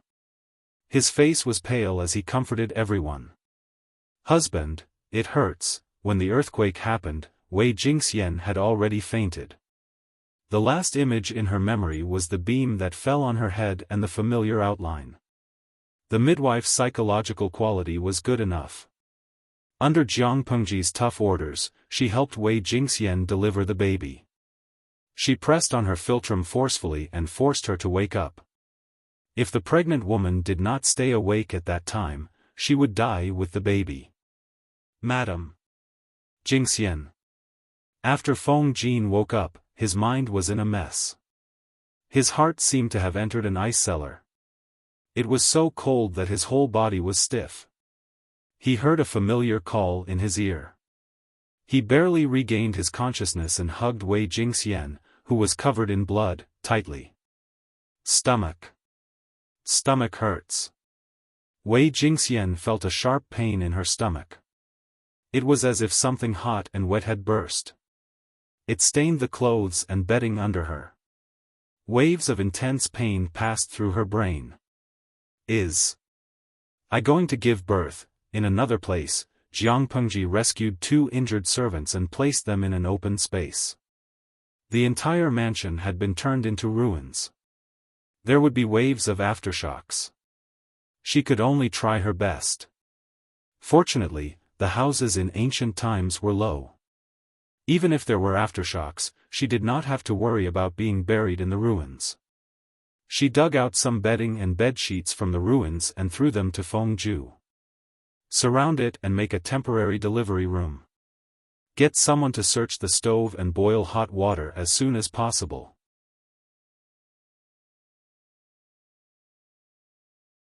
Chapter 371. At that moment, the live stream room was in an uproar. The usual bickering and ridicule were nowhere to be seen. Before a disaster, people's compassion would always overcome all negative emotions. "Shinshou Yangtua, streamer. You're injured too. Hurry up and stop the bleeding." "Zai Chili Diao, earthquake, it's actually an earthquake. I felt the entire screen shaking violently just now. I hope the streamer is safe and sound. I hope no one dies in that world. I feel my hands trembling, even when I type." However, how could there be no deaths in such a large-scale earthquake? Even in their world, when the Luchuan earthquake happened in China, there were extremely heavy casualties. Not to mention in ancient times where rescue measures were extremely backward. In such an era, it was not the end after the earthquake. There were subsequent disaster relief, medical treatment, and disposal of corpses. If 20% of people died in the earthquake, those who could not be rescued in time and were seriously injured would account for at least 30%. That was not all. Wounds would be infected, medicine would be lacking, food would be lacking, and if the corpses were not properly disposed of, it could even cause a plague. Jiang Pengji had no time to care about that. She raised her hand and wiped her face, then washed her hands with the water from the pond in the courtyard. Let's help Jingxian deliver the baby first. If the others are not seriously injured, let's move out the living items from the ruins. There will be a few more aftershocks later. Be careful. Jiang Pengji chopped the broken beam with her bare hands and inserted it deeply into the ground. Then, she spread the bed sheets and bedding to make an area. She made the remaining items into firewood and started a fire. Her calm appearance made the people around her feel more at ease. Because of Jiang Pengji's protection, Jingxian was not injured. However, as a pregnant woman about to give birth, she was frightened and her situation was very critical. The doctor who was originally invited to keep watch was hit in the head by the falling beam and died on the spot. The midwife only knew how to deliver a baby and did not know how to treat a patient. She had just twisted her waist. Huayu, stay here with Jingxian. She will feel more at ease. Huaijia, bring the servants to search the surroundings to see if there are any living people. Jiang Pengji multitasked and typed a string of words in the live stream room at the same time. Host V, is there anyone who is an obstetrician and gynecologist? It's fine if you have experience in delivering a baby or can provide theoretical guidance. Jiang Pengji was a human from the future. Naturally, she had no experience in delivering a baby. Even the doctors of her era did not have it. That was because the baby was not conceived in a woman's womb. Fortunately, the people in the live broadcast room could provide a certain amount of help, so that she would not be blind. His luck was pretty good. There were really experienced obstetricians and midwives among the 150,000 spectators. Jiang Pengji ordered people to light a fire and barely tidy up a clean area. Can the child be delivered naturally? The midwife endured the pain in her waist and glanced at Jiang Pengji. She was touching the pregnant woman's belly and identifying the fetal position according to the guidance of the audience in the streaming room. Then, she looked at the husband of the pregnant woman, Feng Jin, in a difficult position. No. It's fine if the husband doesn't mind the bloody scene in the delivery room, but why did he let an outsider in? Feng Jin was comforting Wei Jingxian when he noticed the midwife's strange gaze. He pursed his lips and remained expressionless. In the eyes of outsiders, Jiang Pengji was still a man. Lanting has learned some Qi Huang techniques. It might come in handy. Don't worry. As soon as he finished speaking, Wei Jingxian felt a sharp pain in her stomach. She could only endure the pain and clench Feng Jin's hand so tightly that her nails dug into his flesh. Soon, blood started to flow. Jiang Pengji's cold voice came into her ears. The cervix is only 3 fingers deep. This is only the first stage of labor. Jingxian, don't exert force. Huayu, give her a handkerchief to bite on so that she won't bite her tongue when the contractions are too painful. Before the midwife could reply, Jiang Pengji tried to identify for a while and hesitated. The fetal position. At that moment, the obstetrician in the streaming room was giving guidance at the last minute. The other spectators were also anxious, but they knew what was important and what was not. At that moment, other than the retired doctor and midwife, no one else dared to post a bullet screen. The fetal position should be in front of the pillow. As a genetic warrior, Jiang Pengji was very familiar with the structure of living things. Even if it was through the text guidance in the streaming room, she could quickly get the hang of it. Her prediction of the fetal position was not wrong. According to the audience, the fetal position in front of the pillow was usually a natural birth. She could not help but secretly let out a sigh of relief. If the fetal position was not right at that moment, it would really be 1 corpse and 2 lives. Looking at Jiang Pengji's very professional manner, the midwife was a little confused. Her job had been taken away by someone who seemed to be even more professional than her. What was she doing here? Feng Jin said, see if the hot water outside is ready. Clean Jingxian's body first, the bloodstains scared him out of his wits. Fortunately, it was not Wei Jingxian's. Otherwise, what would he do tonight? Cut some of the ginseng that was found in the storeroom. When the cervix is open to the 10th finger, it will be able to give birth. When that time comes, you will need strength. Jiang Pengji wrung the cloth dry and wiped the sweat and stains on Wei Jingxian's face. Although it was summer, the temperature was still very cold for a pregnant woman. There was even a fire in the area that was surrounded. Get someone to wash the cloth with hot water. Cut a few pieces and put them on the fire to dry. There are ruins everywhere. The swaddling clothes that were prepared previously can't be used anymore. Jiang Pengji paid attention to the fetal position and the text guidance of the audience in the streaming room. Before the cervix was open to the 10th finger, there were a few strong aftershocks in Shangjing. Fortunately, Feng Jin had been watching over her. Wei Jingxian's emotions were considered stable. This child was born at the wrong time. Feng Jin's eyes were red and bloodshot. He was usually neat and tidy, but now he was in a sorry state. Suddenly, his meticulous hairpin was crooked and the clean stubble at the corner of his mouth appeared. Hearing that, Jiang Pengji scolded him sternly. Feng Jin, Feng Huayu, what do you mean by that? Wei Jingxian was in so much pain that her consciousness was blurred. When she vaguely heard those words, she felt sorrow in her heart. The people in ancient times were ignorant and superstitious. Jiang Pengji was really worried that Feng Jin would be out of his mind and put an ominous label on the child. Your husband is not blaming the child. Don't worry. He first comforted Wei Jingxian, who had tears in her eyes, and then immediately said, the child was born weak. He needs careful care to grow up healthily. Now that the earthquake is not stopping, I don't know what will happen tomorrow. He was not blaming the child for being born ominous. He was just worried that the child born under such circumstances would not survive. Everything will be discussed after the child is born. Jiang Pengji said coldly, a man should be indomitable.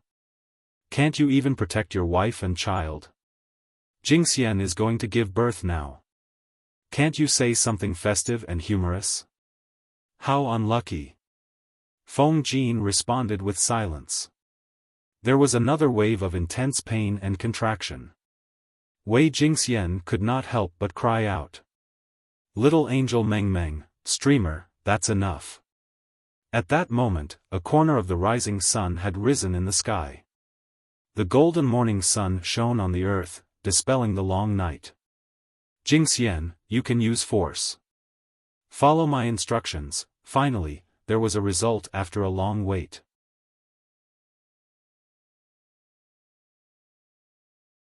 Chapter 372. Little Angel Meng Meng, Miss Jingxian's physical condition is very good. With proper postpartum care, she should be able to recover quickly. I'm not sure about the child's condition. However, the child was born tenaciously in this world. I think the heavens will bless this little life. After the retired obstetrician and gynecologist said this, the silence in the live broadcast room seemed to have been lifted, and the number of comments slowly increased. Shenshou Yangtua, I was sweating the whole night and didn't dare to leave the screen. I never knew that giving birth was so painful for a woman. Just now, I called my mother while trembling. I was wrong, I shouldn't have scolded her over such a small matter. Love spicy sticks, I won't hate the streamer anymore. You're really someone who can go to heaven. Melancholy, I've been thinking for a long time after watching the live stream for the whole night. Wei Jingxian was a brave girl. I saw the greatness and tenacity of a woman in her. I thought of my girlfriend, who was the same age as her. Not long ago, we had forgotten to use birth control, and she had gotten pregnant. At first, I thought that we were still young, and there was no rush to have a child.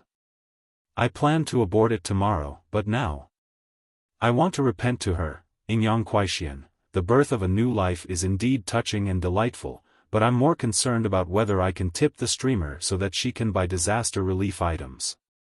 In the face of disaster, unity is strength. Saving one life counts, even if it's a dimension away. This bullet screen was quickly liked and pinned to the top. Of course, Jiang Pengji saw it too. She cleaned up the baby and wrapped him in swaddling clothes to prevent him from catching a cold. She bit her lip. Host V, I'll try my best.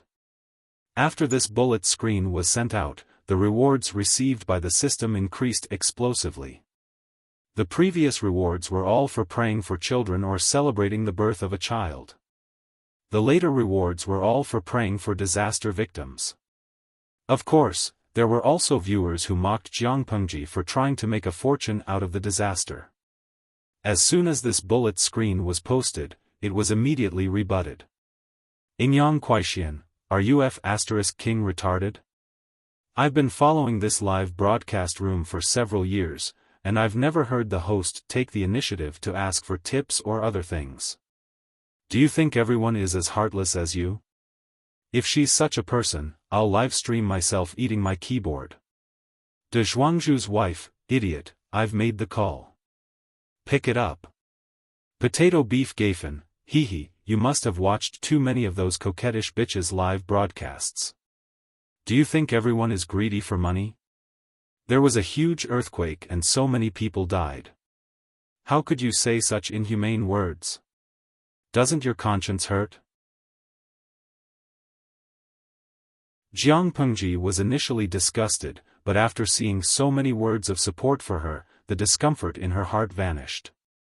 Just for this, it was worth it for her to shed all pretense of cordiality with the system.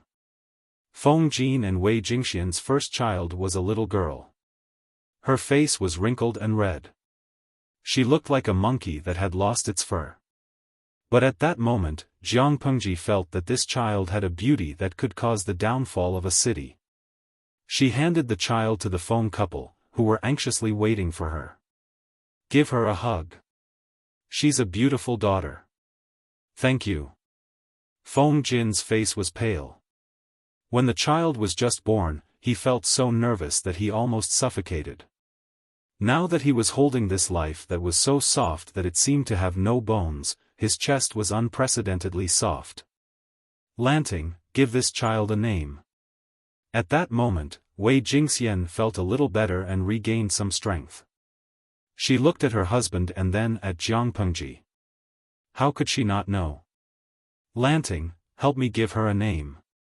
Wei Jingxian revealed a pale smile.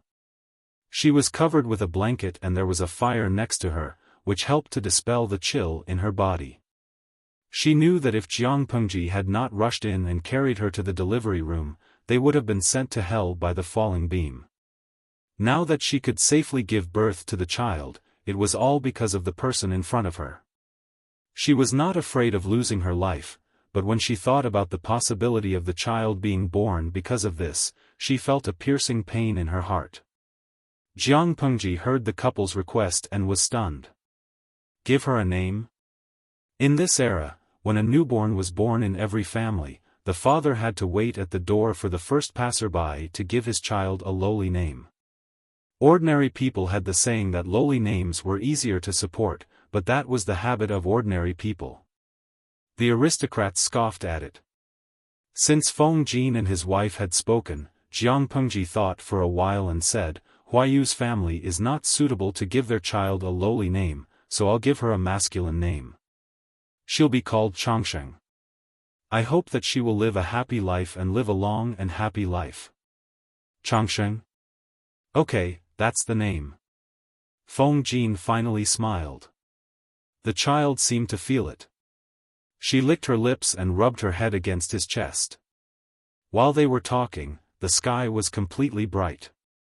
The servants who were alive quietly cleaned up the ruins. They were lucky enough to survive, but most of them were buried in the ruins and could not see the light of day. Jiang Pengji lifted the curtain and walked out of the simple delivery room. The midwife, who had sprained her waist badly, was sitting by the side and instructing the maidservants to make chicken soup. There were many ingredients that were beneficial to the recovery of the pregnant woman after giving birth. When the midwife saw her, she quickly asked the maidservants to bring a copper basin. There was a cloth towel beside the copper basin, and it was filled with warm water. "Lang Jun, do you want to wash your face?" I asked the maidservants in the manner to find the old master's clothes. "He hasn't worn them yet. You can change into them and wash the wound on your back. If it's left for too long and the weather is hot, it will fester easily." The midwife looked at Jiang Pengji carefully. She felt that she had discovered a terrifying secret. It was too dark last night and the earthquake happened too quickly. She did not notice the details. Now that it was bright, she stayed by the side and thought about it carefully. She felt that the young Lang Jun was a little strange. After all, she was a professional midwife. She had a pair of experienced and sharp eyes. She could notice some abnormalities in Jiang Pengji's body. When Jiang Pengji came out of the delivery room, she suddenly had an epiphany and woke up. What if the Lang Jun was a woman? No wonder the old master of the Feng family did not mind Lu Langjun helping his wife deliver the baby. Jiang Pengji saw the midwife's expression and suddenly understood something. She wet a cloth towel and wiped her face, washing away the tiredness from a sleepless night. "I'm fine. I just need to wear a cloak to cover my wound." Jiang Pengji agreed. Seeing the midwife's awkward movements, she said apologetically, "It was an emergency yesterday. I pushed you away and caused you to sprain your waist. Please forgive me, old lady." The midwife said generously, "A waist injury is nothing. You saved my life. I haven't thanked you for saving my life." Jiang Pengji relaxed. Only then did she realize that there was a wave of pain coming from her back.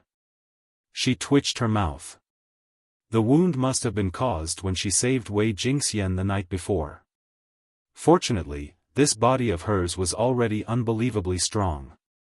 If it was Lu Shi's original body, the beam that fell on him last night would have caused internal bleeding. If it was more serious, the wound on his back might have exposed his white spine. Now, it was just a small wound, which was only a small one to her.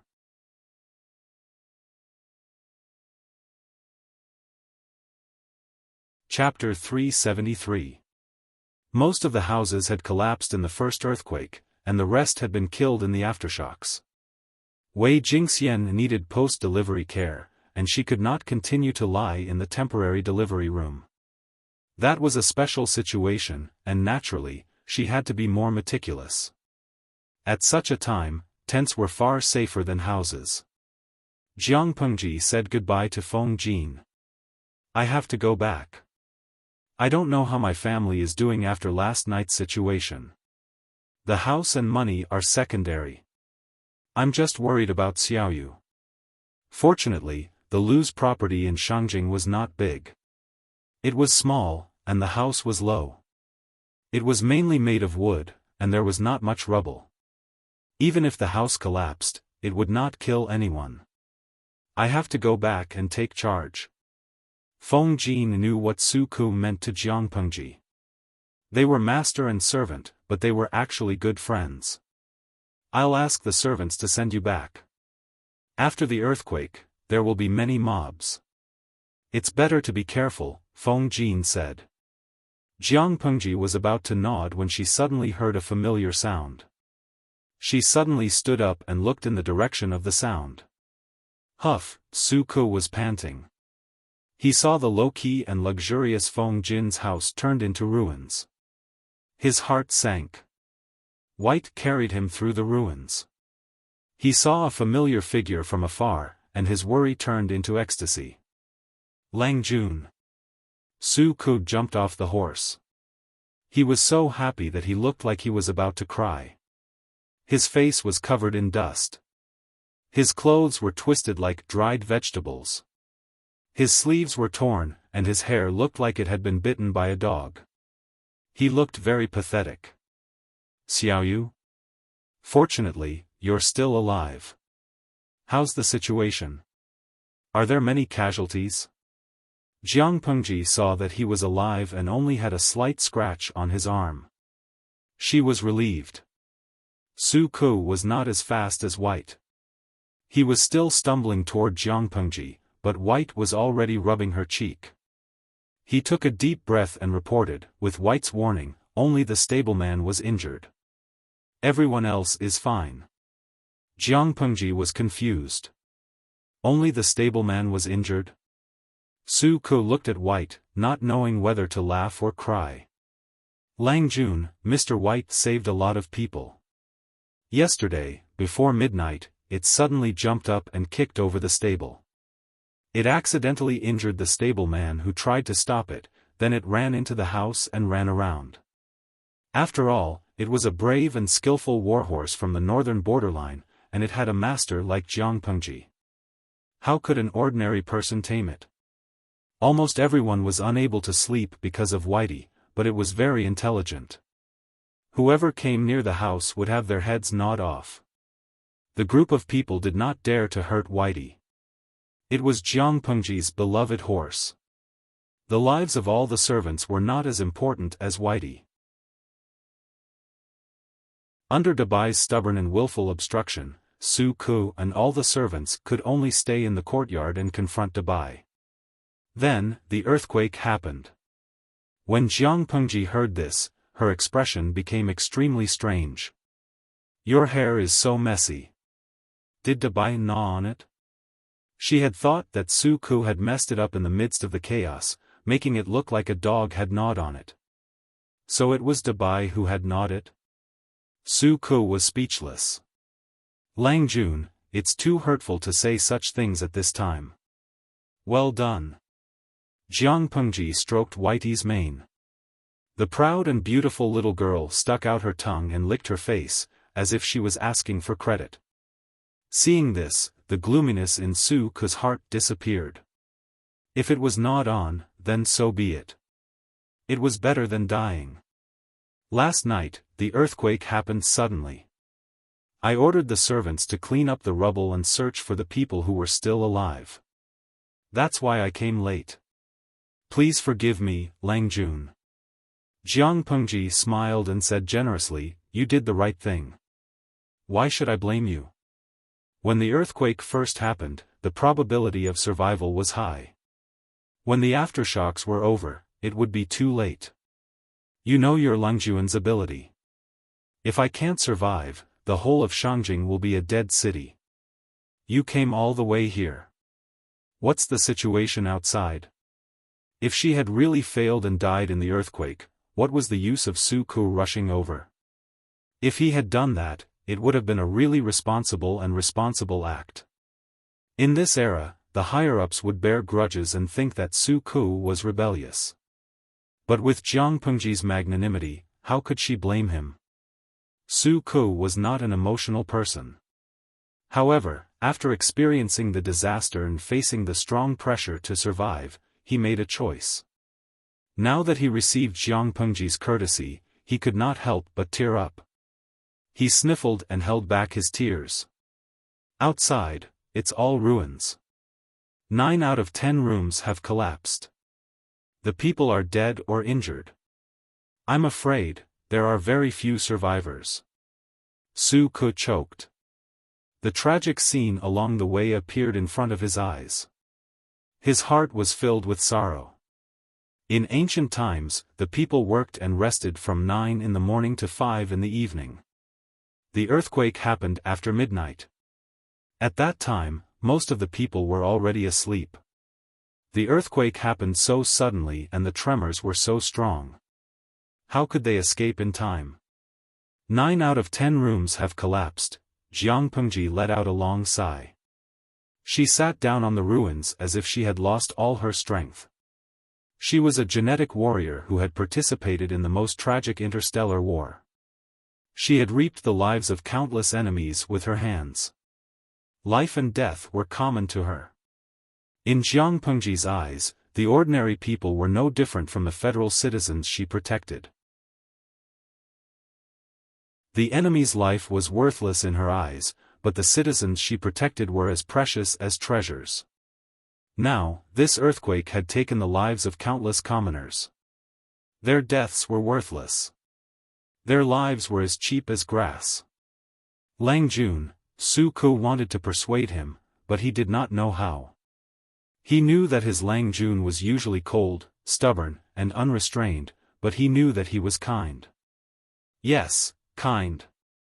Because of his kindness, Lang Jun would personally go to the fields to learn how to farm from the old farmers. He would understand the customs of the fields and crops. He would draw and improve the farming tools. He would not hesitate to spend money to ask the craftsmen to further improve according to the drawings. He did not think that other aristocratic families would lower themselves to do that. Apart from that, there was also a troop to suppress bandits and protect the peace of Hejian County. There was a female troop to take in abandoned and trafficked girls. There were boxes and boxes of books under the ruins. These were the precious treasures she had exchanged with Cheng Cheng. She was preparing to promote movable type printing in the future and give them to all the students in the world. The 3-character classic, the 100 family names. Those were all prepared for young children in the future. There was also Bai Tan in Chongzhou. She had secretly built a papermaking workshop. She had experimented with many papermaking methods, and the procedures were getting more and more mature. Su Ke could see clearly why she had done it step by step. She was born in an aristocratic family but did not cherish her possessions. She was a person who truly cared about the world. Su Ke felt that if such a person could not be called kind, who was qualified to be called kind? Jiang Pengji did not waver for long. She quickly regained her calm and indifferent expression. Open the warehouse, put in the grain, and build a porridge shed. Su Ke knew that his Lang Jun would do that. He had already prepared a plan. There was a batch of grain in the warehouse a while ago. If we build a porridge shed, it should last for half a month.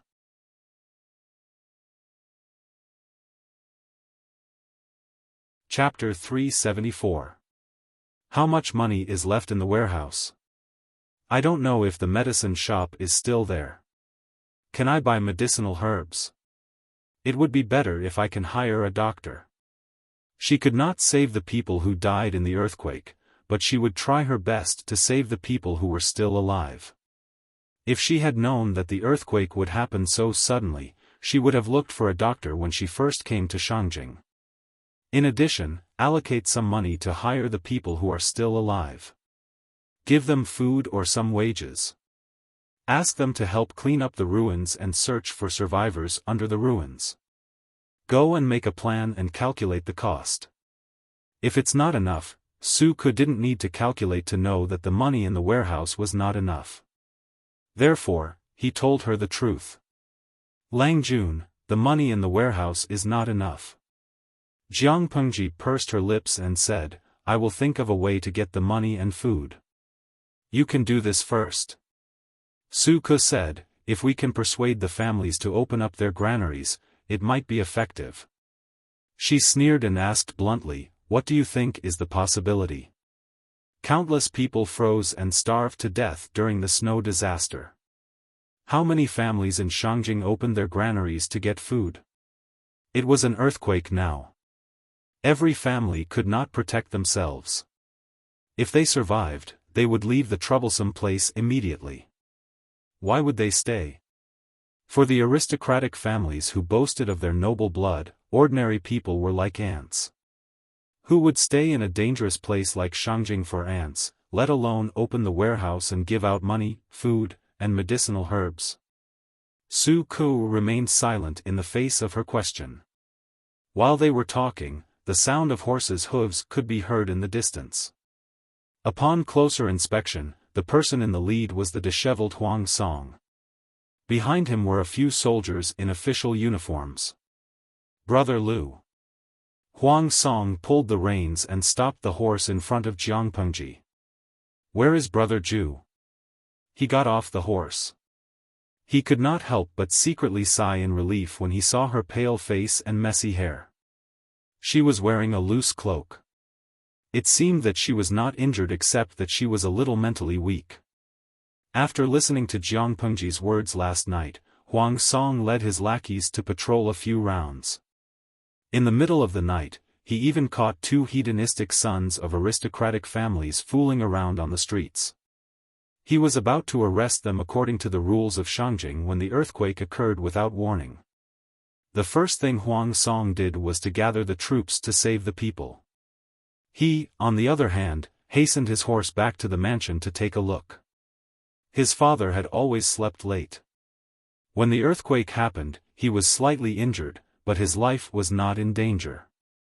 He was lucky enough to escape.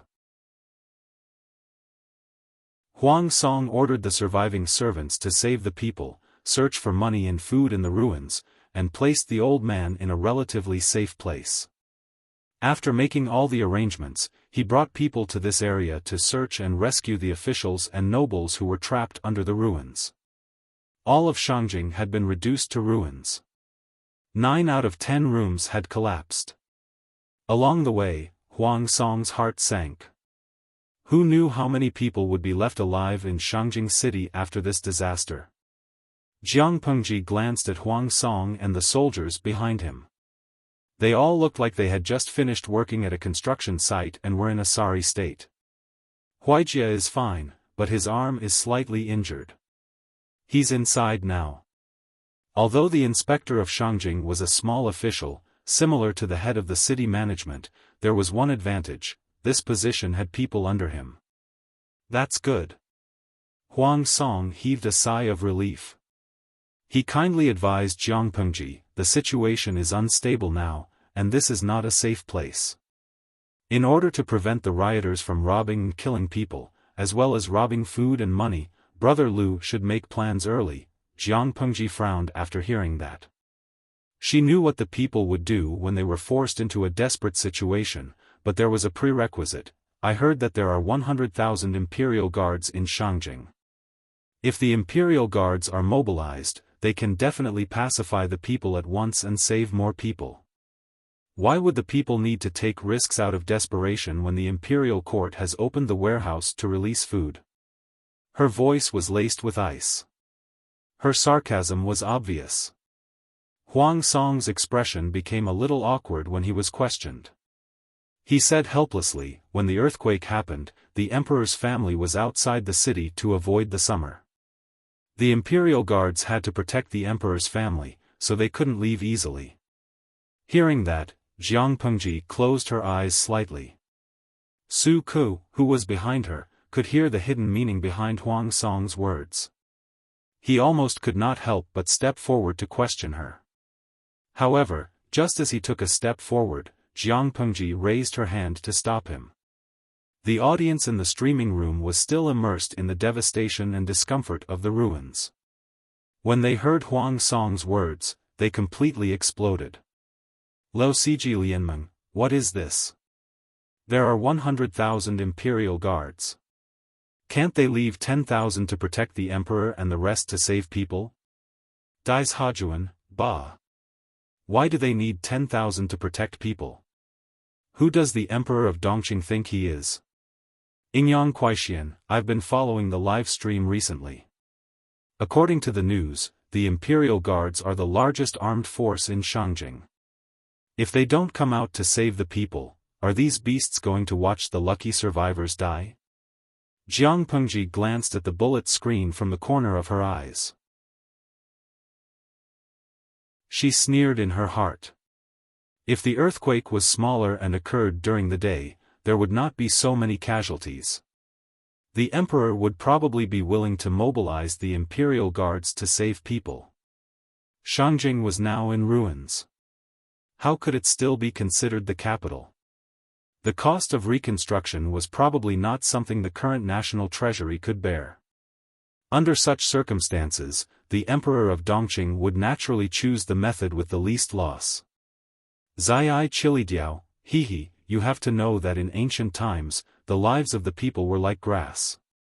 Life was indeed precious, but you had to be a high official or noble.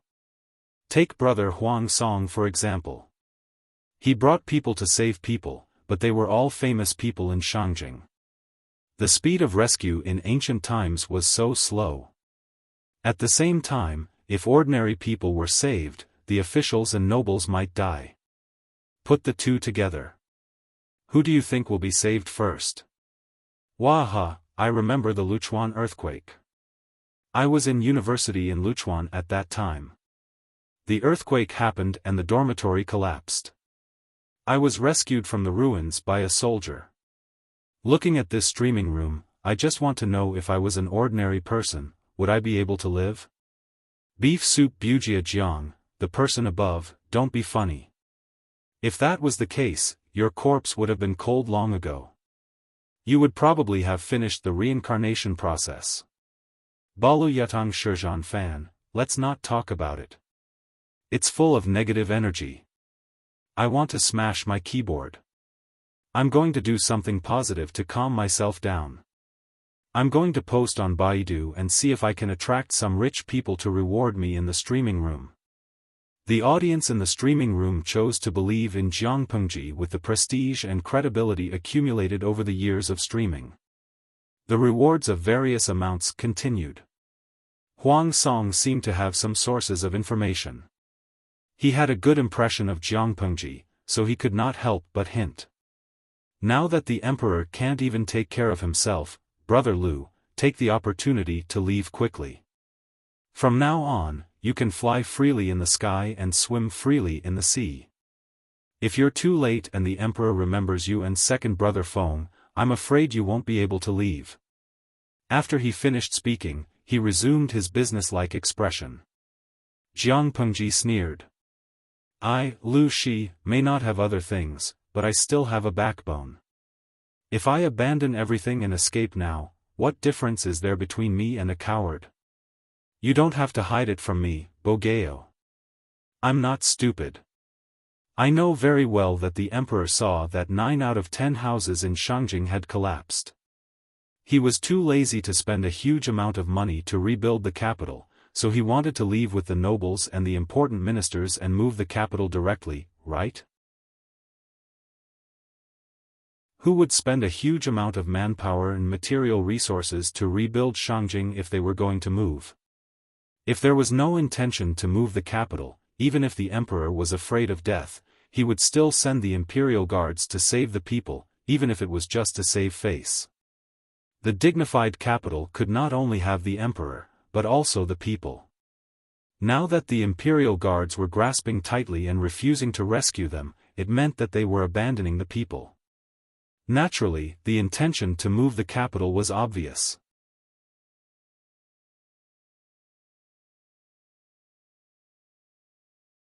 Chapter 375. Jiang Pengji snorted coldly. I won't leave, even if the emperor really moves the capital. Huang Song's expression was complicated. The Jiang Pengji in front of him was completely different from the Jiang Pengji he knew. She tore away her usual lazy and cold facade and revealed her most aggressive side, which made people's eyes light up. He admired this Jiang Pengji even more, but her choice also made him regret. Huang Song persuaded her softly, sincerely thinking for Jiang Pengji. I'm afraid it's not up to you to decide whether you want to leave or not. When the emperor is angry, blood will flow. This is not a joke. If you don't leave now, you'll really be under house arrest in the future. The emperor thought of ways and roundabout ways to control the aristocratic families as hostages. Now that the earthquake in Shangjing was unfavorable to the emperor, he would not let go of the hostages in his hands. If the aristocratic families acted rashly, someone might be sacrificed to warn the others. The earthquake happened not long ago. The emperor could not even take care of himself. If Jiang Pengji packed her belongings and fled through the night, she would be safe as long as she entered the boundaries of Chongzhou. Even if the emperor pursued the matter, the magistrate of Chongzhou, Lu Shi, could shield her. The situation in Dongqing was grim. Coupled with the sudden earthquake, the emperor could not act rashly if he wanted to rule for generations to come. However, if Jiang Pengji did not leave now, when the capital moved, she would really become a hostage and lose her freedom. Don't worry, I have a plan. Jiang Pengji looked around. Smoke and dust filled the air, and ruins were everywhere. The air was suffused with an aura that made her uncomfortable. I know what you're worried about. Since I dared to stay, how can I not have something to rely on? If the emperor really wanted to move the capital, she would take all the people who remained in Shangjing with her. Originally, he wanted to slow down his pace and plan in secret, going according to plan. However, her opponent's stupidity and suicidal behavior made her unable to tolerate it. However, she was faced with a very awkward problem. Money and food were secondary. The key was the lack of manpower. If it was before Huang Song came, she would have asked him in private if he was willing to send people to help. The Shangjing patrol officer was indeed a small official, but he had a lot of people under him. Looking at it now, it was very likely that it would not be possible. It was not that Huang Song was not kind. He was just doing official business. He could only use his limited resources and energy to help the officials and nobles to complete the tasks given by his superiors. It was several times more difficult for a eunuch to make a name for himself in the court than for an ordinary person. He was benevolent towards the people, but the situation was too harsh. He wanted to help, but he was powerless. If only she had the troops, then she wouldn't have no one she could use. Huang Song saw that Jiang Pengji had made up her mind. He sighed in his heart, knowing that he could not persuade her. Are you here to look for Huayu and Huaijie? They're all inside. Jiang Pengji had already guessed what Huang Song was here for. He secretly told them to leave Shangjing as soon as possible and return to their own home. Then, they would be completely safe. Except, while Huang Song had good intentions, the two Feng brothers were not ordinary people. Each had their own opinions. Huang Song looked embarrassed. Seeing that Jiang Pengji was in a bad mood, he could only bow and thank her. He walked past her to look for the Feng brothers. Seeing that Huang Song had walked far away, Su Ke said, Lang Jun, Ke will go back and make arrangements first. Alright, you write it for now, Dabai. It's clever. If we meet a mob on the way, it can bring you safely away. Su Ke took the reins from Dabai and mounted the horse with practiced movements. Thank you. The little girl had a proud temper. If it was not to look for Jiang Pengji, it would not have allowed Su Ke to ride on its back. Now that Jiang Pengji had given her permission, Su Ke was not rejected by Dabai. Jiang Pengji waited in the same spot for a while. Not long after, she saw Huang Song coming over expressionlessly. When they passed each other, they nodded and went about their own business. As the patrol officer of Shangjing, Huang Song had an obligation to rescue the trapped officials and nobles and ensure their safety. Jiang Pengji's tent was very sturdy. It could accommodate 3 adults without feeling cramped. Wei Jingxian, who had drunk some nourishing soup, had already fallen asleep in the tent. The newborn Changsheng drank colostrum and fell asleep sweetly. Regarding this, Feng Jin's heart ached terribly. For the sake of this child, he had chosen 3 wet nurses after running around. They were healthy, had sufficient milk, and had good manners. In the earthquake last night, one of the 3 had died. The other 2 had been seriously injured and could not nurse the child at all. However, they could not let the child starve because there were no wet nurses, could they? The husband and wife looked at their crying daughter. Wei Jingxian could only open her mouth and ask if she could nurse the child herself. The child had just been born. When he cried, he twitched. He was as weak as a kitten. She felt sad and uncomfortable when she heard it. Feng Jin's face darkened at that moment. It was not because of Wei Jingxian's suggestion, but because he really felt sorry for his child and wife. Which pregnant woman in a noble family would be reduced to a wet nurse to nurse the child? Wei Jingxian was not the wife of a noble family, but she was the legitimate second wife of the Feng family. How much injustice was it to let a rich woman be the wet nurse and nurse the child herself? However, When Jiang Pengji told him that breastfeeding was better for the child and easier to raise, his expression turned slightly better. However, his mood did not last long. Huang Song came to visit. The news brought by this person made his chest feel stuffy. The scenery in front of him was dark and gloomy. He almost choked on blood. Ordinary people could not see the trick, but how could Feng Jin not sense that there was something fishy about it?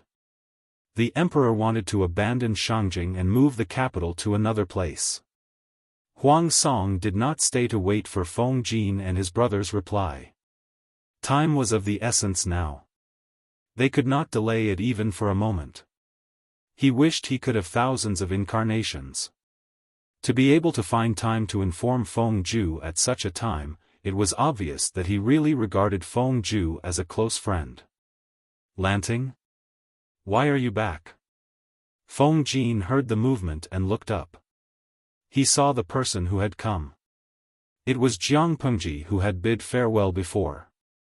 I met Bogeo on the way.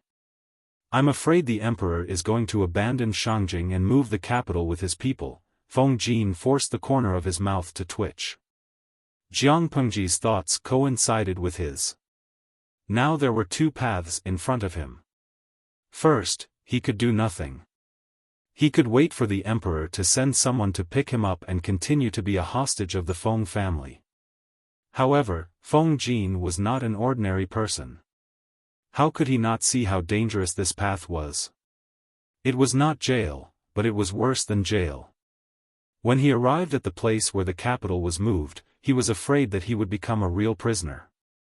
Second, he could take the opportunity to pack up his belongings and escape with his wife and child. If Jingxian had not yet given birth and was still pregnant, he could try the second path. However, fate made a fool of him. Now that the child had just been born, he could not endure the fatigue of the long journey, not to mention the unknown dangers on the road. Perhaps he would encounter bandits who had no choice but to become bandits, or perhaps he would encounter a starving mob. No matter which one it was, he could not afford to take the risk. In comparison, the first path was safer.